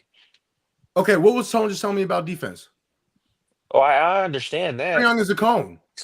Don't look at me. I didn't say Hold anything on, about no. cones. You're not allowed to speak on that because you don't overrate. Well, why are you there? Luka up. So if you're not gonna hold Luka to the same standard, you're not allowed to use that. Well, because Luka is much better than Trey Young. I wouldn't say much. He's better. Much. In terms of putting the ball in a basket, yeah, but I think Trey Young is a better facilitator. That's why I wouldn't give him much. He's probably the best facilitator in the league. Oh, Trey Young. I don't know. Chris Paul's still in the league, but That's a good argument. I can't for what Chris Paul's done for Wemby so far. But I'd probably take it's Trey close. Young. Yeah, It's for close. sure it's close. For sure it is. But okay, well, I guess because of that, yeah, we'll stick with the knockout round then. We won't go into the semifinals and beyond that. So when the semifinals come around, we'll talk about the semifinals. Yeah, I thought he was gonna say we'll talk about the Knicks. Oh, we're absolutely going to talk about those future Eastern Conference champions. They better win. I tell you, if they lose, right. we're gonna talk about them in a different fashion. Mikhail need to find himself before we can call them the future Eastern Mikhail Conference ain't found champions. himself in the past few games. Yeah, Jalen Brunson ain't playing like Jalen Brunson's supposed to be playing. I'm not worried about JB. No, I'm not worried about JB. I'm not worried about y'all never worried about somebody until it's a Celtic. I'm not worried about anybody on the Celtics either. Yeah, I'm not worried about it. The Celtics. Celtics are the second best team in the league. Who's the first best? Who's the first? You ain't see what Cleveland just did to him? To Boston? Yeah. Ain't they have no JB that game? I'm like, what you want? Did they win? We won and won against them. Yeah. What have you done? We didn't have our second best player the game that we lost. What have you done for me recently? We're 17-3. That sounds like none of my business. I'm pretty sure the Cavs are what 18-3. They're only in a 18-2. game. 2? They They're lost 2-2. back to back to the Hawks. Yeah, Oh I think yeah. So they're a game ahead of us. I was gonna say I'm pretty sure they're 18-3. What you want us to do? They're a game ahead of us. Now they 3 and we're 18-4. So they're a game ahead of us. What's the problem?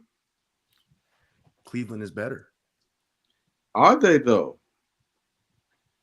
At this very moment, I might take the Celtics. I'm not gonna I will lie. say though, With Porzingis coming back, I will say that we're probably the best team to face against the Boston in the Eastern Conference, conference in general. oh yeah, I agree. As if of right Donovan now, Mitchell keeps playing the way he's playing, and Darius Garland keeps playing the way he's playing, and I just wanna Evan say- Mobley keeps playing the way he's I playing, If just wanna Porzingis say- keep playing the way he's playing, I just want to say in Porzingis that gonna game keep though, playing, period. yeah, they taking it super cautious with Porzingis. He's not playing no back to backs. He's getting Joel Embiid treatment. See, but here's the problem, Kevin. And my bad. I know you're trying to go. Here's the problem with Porzingis. You could play him 20 out of the 82 games. He will get nicked in 17 of them. Now, obviously, that's an exaggeration, but he is severely injury prone. He is, Played but the he's same looked amount of great games so as Kevin far. Durant this year. Huh? He's played the same amount of games as Kevin Durant this year. that's a sensitive topic, Tones. Come on, Tones. That's a Yes. sensitive topic. Come on. See, that's all right. That's all right. Hey, Hey, you want to go man. low? I go to the basement. He's played Come 2 on, where more we games going? than Bradley Beal. See, there you go. Okay, bet. Okay, Hey, bet. KD's out for another week. What would you say about Jaylen Brown? Where was he at? He's Dick. suited up now. Jason Tatum couldn't go beat the best team in the league right now. Why not? He wasn't good enough. They only lost by 1, no? They what? What did they do by one? We lost by They lost a by bucket or 4. two. What did they do? Lost by a bucket or two. We all right. Oh no. See, here's the thing: a loss is a loss, whether you lose by 10 or whether you lose by 30 or whether you lose by 1. And we So still got a better record than everybody Jason in the wasn't good West. enough to go into Cleveland and beat the best team in the league. Cleveland, Ooh, do they? Cleveland got a Do better. they? Because you want to talk about efficiency? Jason Tatum was not efficient in that game. He had 33 points on 27 shots. Who got a better record than Cleveland or Boston in the West? I don't know. I think the Thunder aren't there, no? I'm No, pretty but sure no, they're like right there. What, four L's, 5 L's? Pretty sure they're only at 4, no? But wait, Yeah, hold I'm on, not- Tom. Why you change the subject? When I'm talking got about five JC L's. underperforming. He's not underperforming. He got his team best in Are they best 16 in and the 5? league right now. He wasn't very good against Cleveland. He played well enough. I couldn't tell. He lost. We lost by a Well, bucket. I just want to point out Mitchell went off in that fourth quarter though. He definitely did. And Hold on. And you're talking about stick. Hold on. Where was JT at? He's such a good defender. He missed the Donovan layup. Mitchell shouldn't be going off like that. Where He JT doesn't at? guard guards. Why It was do Drew you do Holiday. this? It was Drew Holiday You guarding see Mitchell. yourself. Drew Oh, Holiday hold played on, that hold on. game? Hold on. Jason Tatum. So just because he doesn't guard guards, does that mean he can't? Devin Booker can guard guards, and he doesn't. So I don't know why you insist on having. Who this said conversation. anything about Devin Booker? Who said It's like anything you're about Devin Booker? implementing that because I said that JT was a good defender, that he has to guard everyone's best player. Meaning that Donovan Mitchell is the team that they were playing. He's a guard. He's their best player. So JT should be guarding him. When Devin Booker, who is a guard, does not guard the other team's best guards. Hold on, Every again. night. I don't know why you keep bringing up Devin Booker. Because he's your favorite player who you've spoken highly of. But we're not especially talking. We're talking about Jason Tatum. We're not talking about Devin Booker. I So hold on. agree. So in that game, because who usually guards your best player? The opponent's best player. Who usually guards him? Drew Holiday. Best defender. So Drew Holiday or Jaylen Brown? Who guards him? Depends on the Drew. player's size. Okay. So Drew Holiday is guarding Donovan Mitchell. Who are you leaving with Darius Garland? Sam Hauser? Derek White. Derek White. Derek White didn't play either. He ain't played that game? Nope. Then, Sam Hauser? yeah, JB didn't play. Yeah. Peyton Likely. probably So on the you're telling floor. me Drew Holiday can't switch to Darius Garland and JT can't Might step have up been and guard it's Donovan probably Mitchell? Payne Pritchard. Payne Pritchard probably started that game. Yeah, but No, he then was on the bench, and he was terrible. So Jordan Wall started. Sam Hauser started. That's why I keep bringing him up. Sam Hauser started. Oh, all right. Then. nah, So you I telling kind me? of Hold on, real quick. hold Hold on. on. So you telling No, me Drew Holiday steps up and guards? If he can't step up and guard Darius Garland, JT can't step up and guard Donovan Mitchell. Who's gonna? no, Which one of the no. Put guards? Sam Hauser on can't. Isaac Okoro. Which one of the guards that you're planning on switching is gonna guard Evan Mobley? There you go. That's what I was gonna bring up. Mobley and Jared Allen down there. Porzingis can't guard them both. Al Horford. He ain't played that game. He started. He was in the starting lineup. Oh, really? Damn. I'm looking at the lineup right now. So what was the starting lineup? Drew Holiday, Porzingis, Horford, Sam Hauser, and Jason Tatum. So that's what I'm saying. If Drew Holiday is then, guarding yeah. Darius Garland, Jason Tatum can't step up and guard Donovan Mitchell. Yeah. Oh, I didn't know Why that. not? Al Why are you Horford. putting Sam Hauser on Darius Garland? Hey, why would we put our best defender on DG when that don't make no sense? He just walked out. That don't make Wait, no sense. hold on. What you said? Why would you put your best defender on DG? And he's still like the best rebounder on But the why team. can't Jason Tatum guard Darius Garland? Why is he guarding Isaac Because Okoro? why would he do? He's like our best rebounder, so that's one. When you need rebounds, Porzingis and is he's your like a best guard 20 on the rebounder. perimeter, he can't grab as many rebounds. But you were just hold on.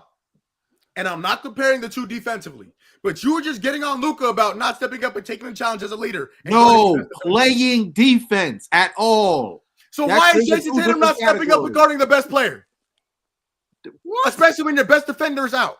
There are very few players in the NBA who are top tier who guard the best player on the other team. And Jason Tatum ain't fucking one of them. I'm Okay, just but he trying has to an tell you. NBA, but he I'm has just trying one to tell more you. championship than Devin Booker. I didn't say nothing about Devin Booker. You I keep bringing him did. up because I'm winning Why the do you point. keep You keep bringing deflecting? him up. I didn't say Because anything about you Devin Booker. spoke so highly of him during the USA games and how prolific his defense was. Where was Jason He's Tatum? not Where guarding was Jason anybody. Tatum? Where was Jason Tatum in USA? He was sitting Where right he here was next to me supposed on the to chair. be. Right next to me. He was watching the game with me. We played the just same amount of finished minutes, Tony. winning You NBA realize that? championship. Me and Jason in There the was only championship three game played the players same amount on of that minutes team in the goal winning game. a championship. Huh? Only three of them. Devin Booker was not one of them, so he had a lot of energy, right? Hold on. Drew Holiday did too. Did he win a championship? That's what I just said. There were only three players on that team who won a championship. And two of them played. One of them did. Can you tell me which one didn't, Tone? The one who averaged the most rebounds, points, and assists on his team. And what may his name be? What? What may his name be? JT Booger. JT So you Booger. telling me Jason Tatum can't step up and guard the best player when he's going off in the fourth quarter when it absolutely He matters? doesn't have to. Why not? Because you he's tell me doing he's such other a great things on the defender. floor. He's such a great defender. Why is he never guarding said Isaac that he Okoro? was a great. Why do you keep saying this? Huh? I never said he was a great defender. Tomorrow I will go back and He's find not. He's not top 10 in the NBA. I will go back and find proof. He's a better defender than Luka Doncic. Yes. I never said that. In fact, I specifically said that he claimed was that a I'm not great comparing the defender. two defensively. This conversation started because I brought up the man that you said was a premier defender during the USA times. No, I didn't say he was a premier defender. I said he's not as bad as a defender as you're putting him out to be. So why he not guarding the tier guards? The top tier be like, you know how guards guard Because guards, he's not a good defender. forwards guard forwards, and centers guard centers. How come he not guarding the top tier guards? He's not a good defender. Now Devin Booker's not a good defender? Okay. I thought you were talking about Luka. Oh, Okay. he's definitely not. Yeah, you keep Somebody bringing up else. Devin Booker. I didn't say anything about Devin Booker. But since we want to talk about Devin Booker, and you know I love talking about Devin Booker, we can talk about Devin Booker. First of all, we can talk about Devin Booker. Devin Booker, who did he just play the other night? Oh, San Antonio. What did he do to them? San Antonio's not a premier team, so I don't care. Hold on. San Antonio right now is above 500. So they're not a premier team, but they're a very good basketball team. So they're a good team. They're very good and is a reach. They're a good basketball team. They're 11-10 in the 10th seed. Are they? They're above 500. It's because Goodness the West is gracious. good. The East is terrible. What do you mean? The only teams that are really different is the play-in teams from both East and the West. You look at the only teams.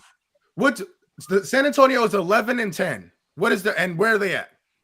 That's what I said. It's the play-in teams. You look at Miami at 7 through 10, Indiana. You look at them, and then you look at the same thing on the other side. That's where the difference is. All the rest of the playoff teams. It took the East a month to have more than 4 teams above 500. Why does that matter? What do you mean? Why does that matter? Why does the West is by far the better conference. Why? It took them a month to get more than 4 teams above 500. The 5th seed was below 500. And the West got 2 teams in the play-in who are above 500. If they lose a game, they're now at 500. The East has 1 team at 500. The rest of the teams 3 games below 500. That's why I said when you look at the play-in, take the play-in out. The playoff teams are not that different. That's insane. They are much different. They are much different. That is insane. You senile old man. I'm just giving you the numbers that are there. I'm sorry, because Milwaukee is going to get better. Atlanta's looking like they're, trending in the right direction. Golden State actually looks like they're trending in the wrong direction. The Clippers are the 7th seed, so who knows where they're gonna go. And Phoenix, it's all health. Y'all got Memphis above y'all. And what the hell Memphis do the other night when I needed them to win? And that's what I'm saying. That's why I'm telling you that it's a toss-up between both sides of the coin. There are teams in the West where you're like, damn, I don't know how they're in that spot. If they lose a couple games, that's a play-in team. And it's the same thing in the East. I don't see, like, when everyone screams that the West is so much better. I'm like, wait, which teams is so much better than some of the teams in the East? Kevin, and D'Lo. On 3, let's all say it together. Who's the better conference in the NBA? On 3. 1, 2, 3. The West. So, okay. My point done. Let's move on. Come on. Let's move on. One of the things something I saw yesterday, and I thought this was an interesting point. Nikola Jokic obviously is fantastic. He's great. He's the best player in the league. Is he a top 5 big man of all time? Right now, what he's done? Yes. No. Why not? I think because here's my top 5 centers. If you don't mind me listening to the top 5 centers, in my opinion. Oh, absolutely not. Go ahead. I got Kareem at 1. I got Shaq at 2. Hakeem at 3. And then you could throw in Will and Bill Russell, and the top 5. And you compare those 5 players to Joker. Joker has the MVPs. Don't get me wrong. He has MVPs. He has, 3? Yep. But he only has that 1 ring. So I say if he wins at least 1 more or maybe 2 more to solidify himself as a top 3 center or even top 5, I think that's where you can start the conversations of being top 5 all time of all centers. But as of right now, for what he's done, besides the MVP standpoint, he just has that 1 ring, and he's 30 years old now, 31. Yeah, just about. I'll have to find out, but I'll find out for you. So he's getting close to the end of his prime when he gets to 32, 33. And right now, the Nuggets don't look like they're going to be contending for the championship anytime soon unless they bring in another key player for that rotation, especially with Michael Porter Jr. wanting to check up shots every single night, not wanting to pass the ball. That's hurting their offense. And leaving Russ open, yes, he'll make his shots, but they're leaving him open for a reason. This team right now that Denver has is not the same team we saw 2 seasons ago when they played against the Miami Heat. So first of all, Jokic is 29. Okay. So that's first of all, I didn't even realize. I thought he was in his 30s. That's insane. So he's not even 30 yet. Yeah, I'll save my statement for last. D'Lo, what do you think? Is Jokic top 5 big man of all time?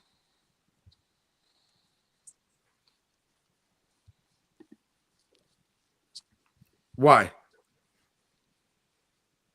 Wait, Yeah. No, I was thinking. Um, I think if you look individually at each player outside of their team success, it's kind of hard to deny Jokic as a top five center. Um, I think the thing when it comes to ranking basketball players, everyone always looks at team success as an individual achievement. And I think if you're just looking in terms of who is the best centers of all time, I think it's hard to not put him there. Um, you can argue that team success has to play a factor, and I think it does. I just think that if the question is strictly is Jokic as an individual basketball player a top five player or a top five center to play in the game, I think you have to put him there. All around, he is probably him and I'd say Kareem. I think Hakeem is up there. The best like overall offensive centers that we've seen. I actually might put Jokic at number one in that list strictly because of his playmaking ability. None of I don't we've never seen a big man play make at the level that he does. And he can still score the ball. He can shoot the threes. He can post. He can do it all. I think the thing that's holding him back is the defensive side. All of those centers that Kev just mentioned um, were two-way guys, and they could play the other side. Jokic can still kind of do that. It's just not to the elite level of the other guys. But I think his offensive capability just takes him over the top. So, if you're looking at that list in particular, I'd probably put him even top three. Tell me what you think. Has Jokic worked his way into the top 5 big man of all time conversation? I guess I'll preface with it. Kind of like D'Lo said, it's tough to kind of assess the conversation when you're trying to include like accolades versus individual talent. Um, there are, accolades that you collect as an individual versus ones that you collect as a team. And people tend to combine all of those when they talk about are you a top tier performer? I think that his skill set alone gets him top three. Um, his accolades probably make him at least a number two. I try to keep it to players that I actually got to watch. So Kareem and Bill Russell would likely not be in there. Although I appreciate what they did for the game, I never got to watch them, and it's always different. Shaq was by far the most dominant player I've ever seen play the game. Hakeem's skill set made him baby Shaquille O'Neal. He literally babied Shaq. It was He's cutting out. something that I'd never seen again, seen before. Um, I think that Jokic's skill set is probably second to Hakeem's. When I think about skill set centers, the only person that I would maybe compare would be Sabonis. But Sabonis came in the league very late, wasn't capable of accomplishing as much in that short period of time. But as far as skill sets alone, you think about Anthony Davis, you think about Sabonis, you think about Hakeem, and Jokic is able to have the success that he's had on that team. When you look at who he's had, even though Jamal Murray was another all-star, his game has fluctuated up and down. You see him as one of those top tier guys, and you see him as just another guy, other game. So I definitely would say he's top 5 and possibly top 2. You know what, Tony? I'm glad I'm glad you brought that up. Because if I'm being honest, I'm not so sure that Shaq is better than Jokic. And here's why. Shaq was on. There's no doubt about that. He's the most dominant player of all time. That's not just big man. He's the most dominant NBA player of all time. I'm going to put Giannis at number 2, but it's a different conversation for a different day.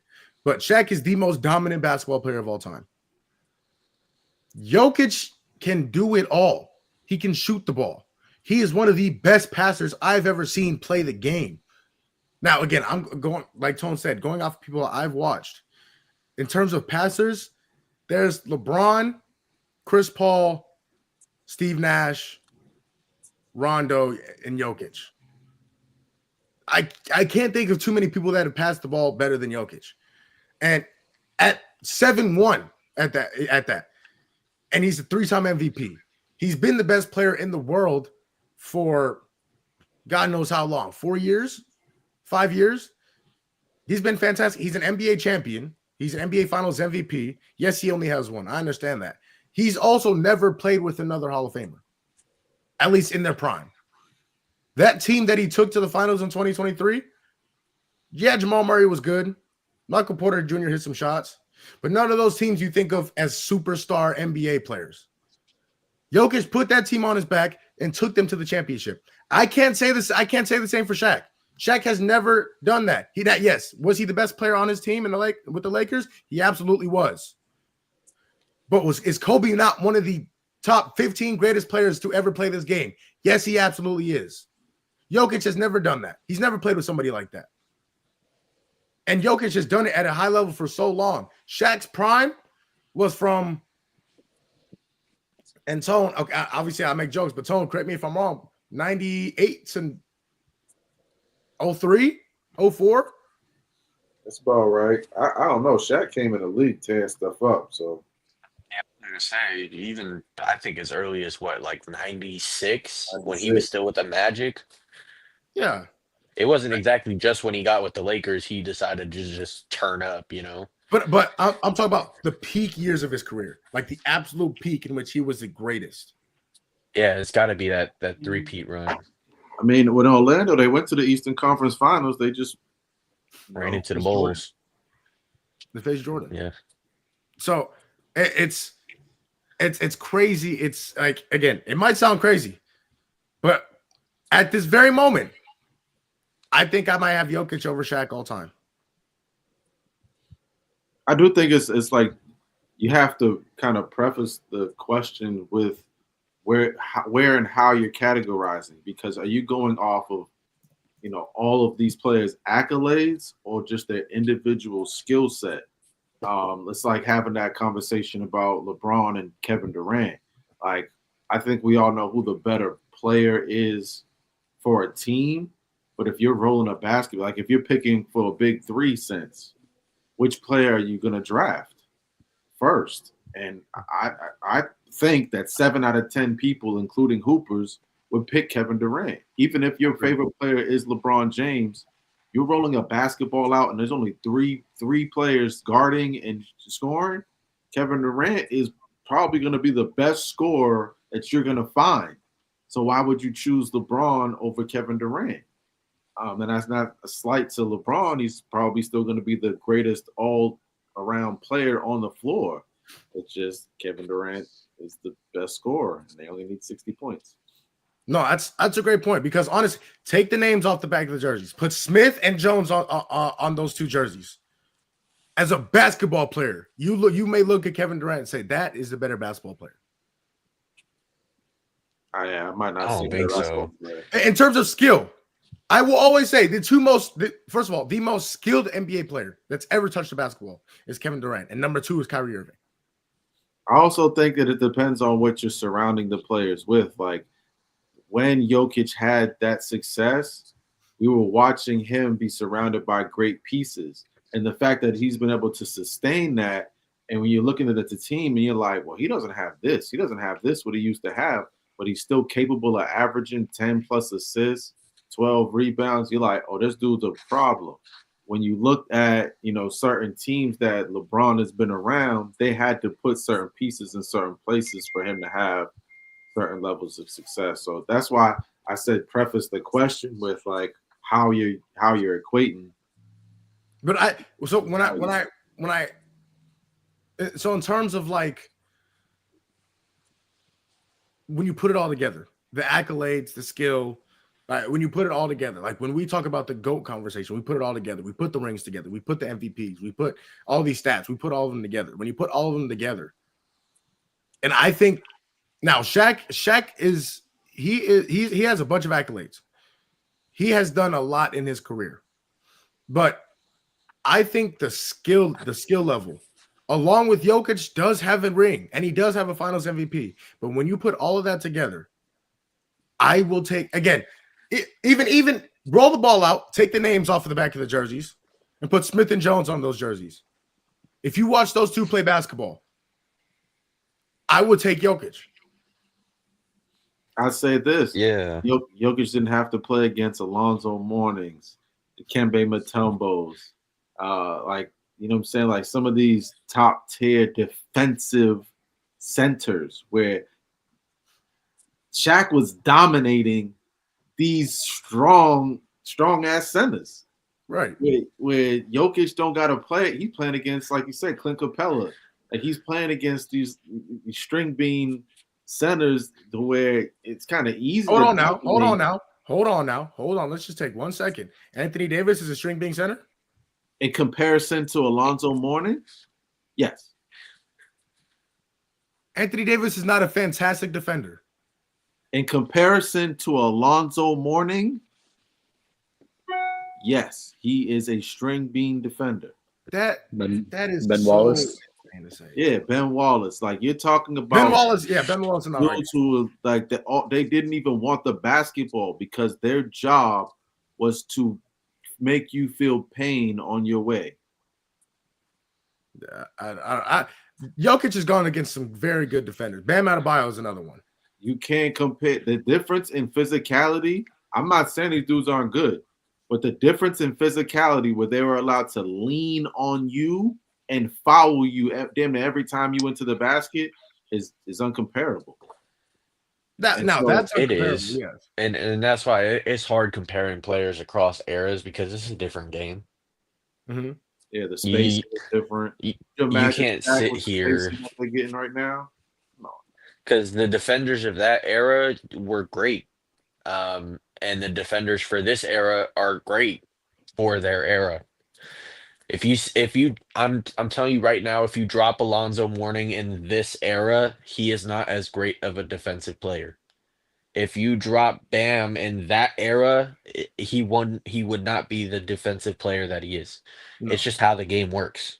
Alonzo is too slow to guard the threes now, and Bam is too small to guard the bigs then.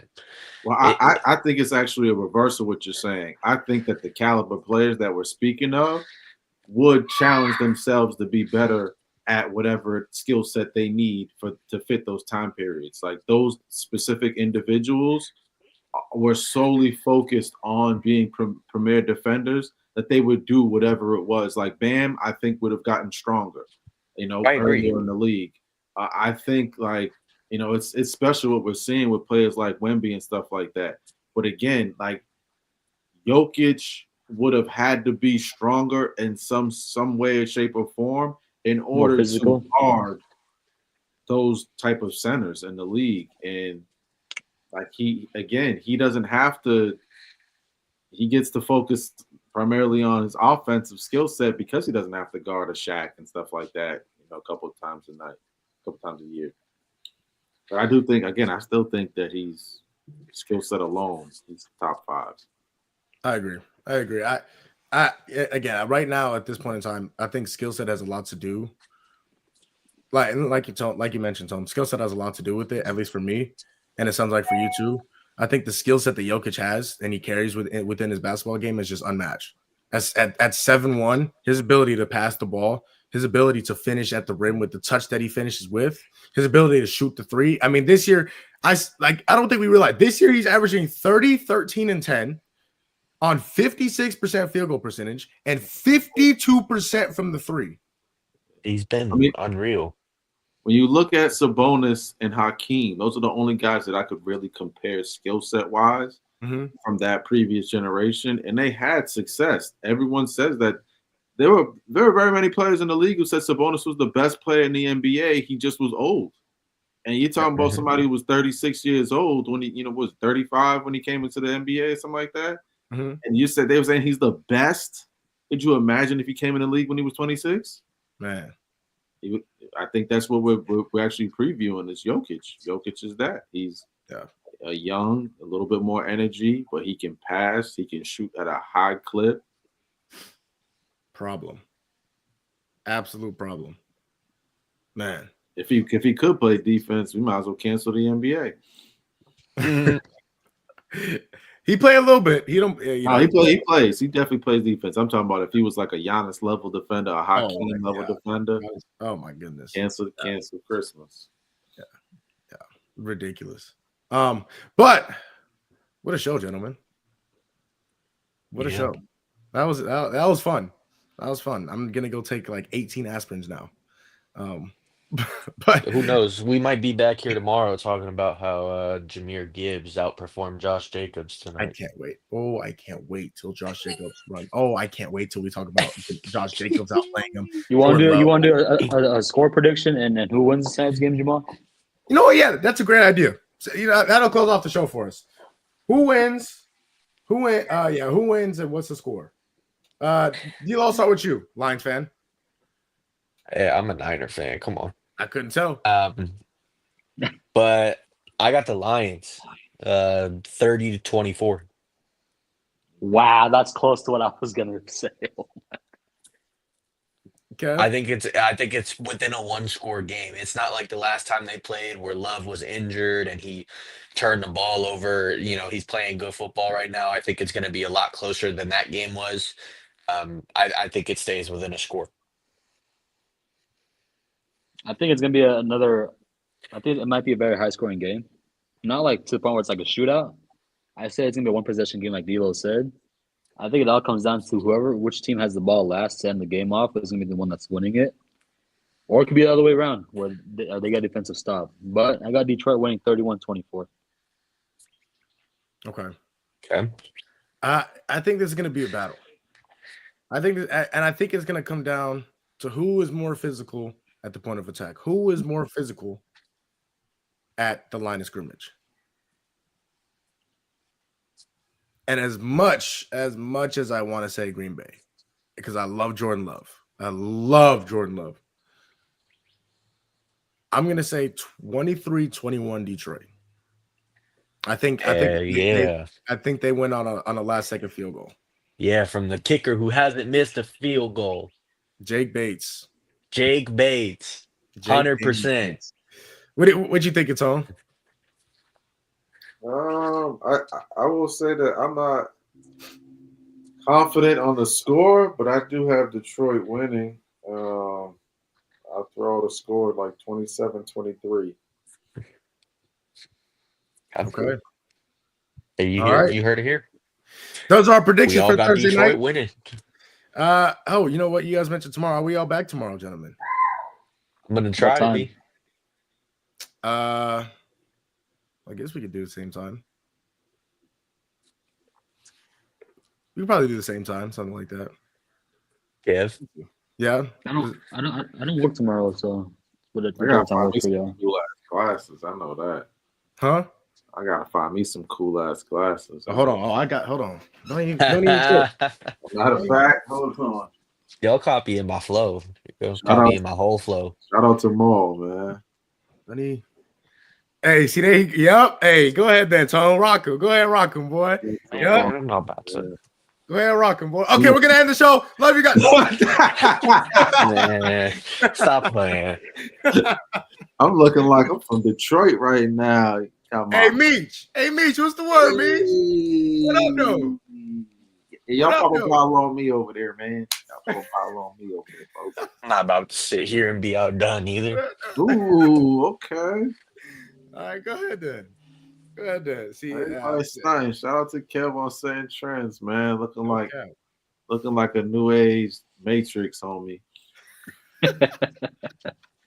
All right. Hey, man. That's gonna close it out. Appreciate everybody who has watched and will watch. We'll like you said, we'll be back tomorrow. 10 o'clock, 9 o'clock, whatever. We'll be on tomorrow eventually. You'll see a post. Yes, there will absolutely be a post if I wake up Don't early. it look like I got one of the airplane pillows on? You look like you got a neck pillow. You look like you got some big ass headphones on. Wave beat. But hey, man, again, appreciate also shout out to you guys for coming on with me this morning. I tried to hold it down. I don't know how well I did. I tried to hold it down yesterday, but It was awful. oh, okay. Well, that makes me feel good. What'd you say, Tom? I said POP. Hold it down. Hold it down. Hold it down. Oh, as always, don't forget, you are amazing. You are beautiful and you matter. Nobody's going to tell you I love you. I'm proud of you. And as always, it is nice. It is nice to be important. It's much more nice. Or it's much more important to be nice. Like I'll get it right. You're going to get it right. You get it right. I get it one right. day. I get it right. Love y'all. We going to see y'all tomorrow. Ah!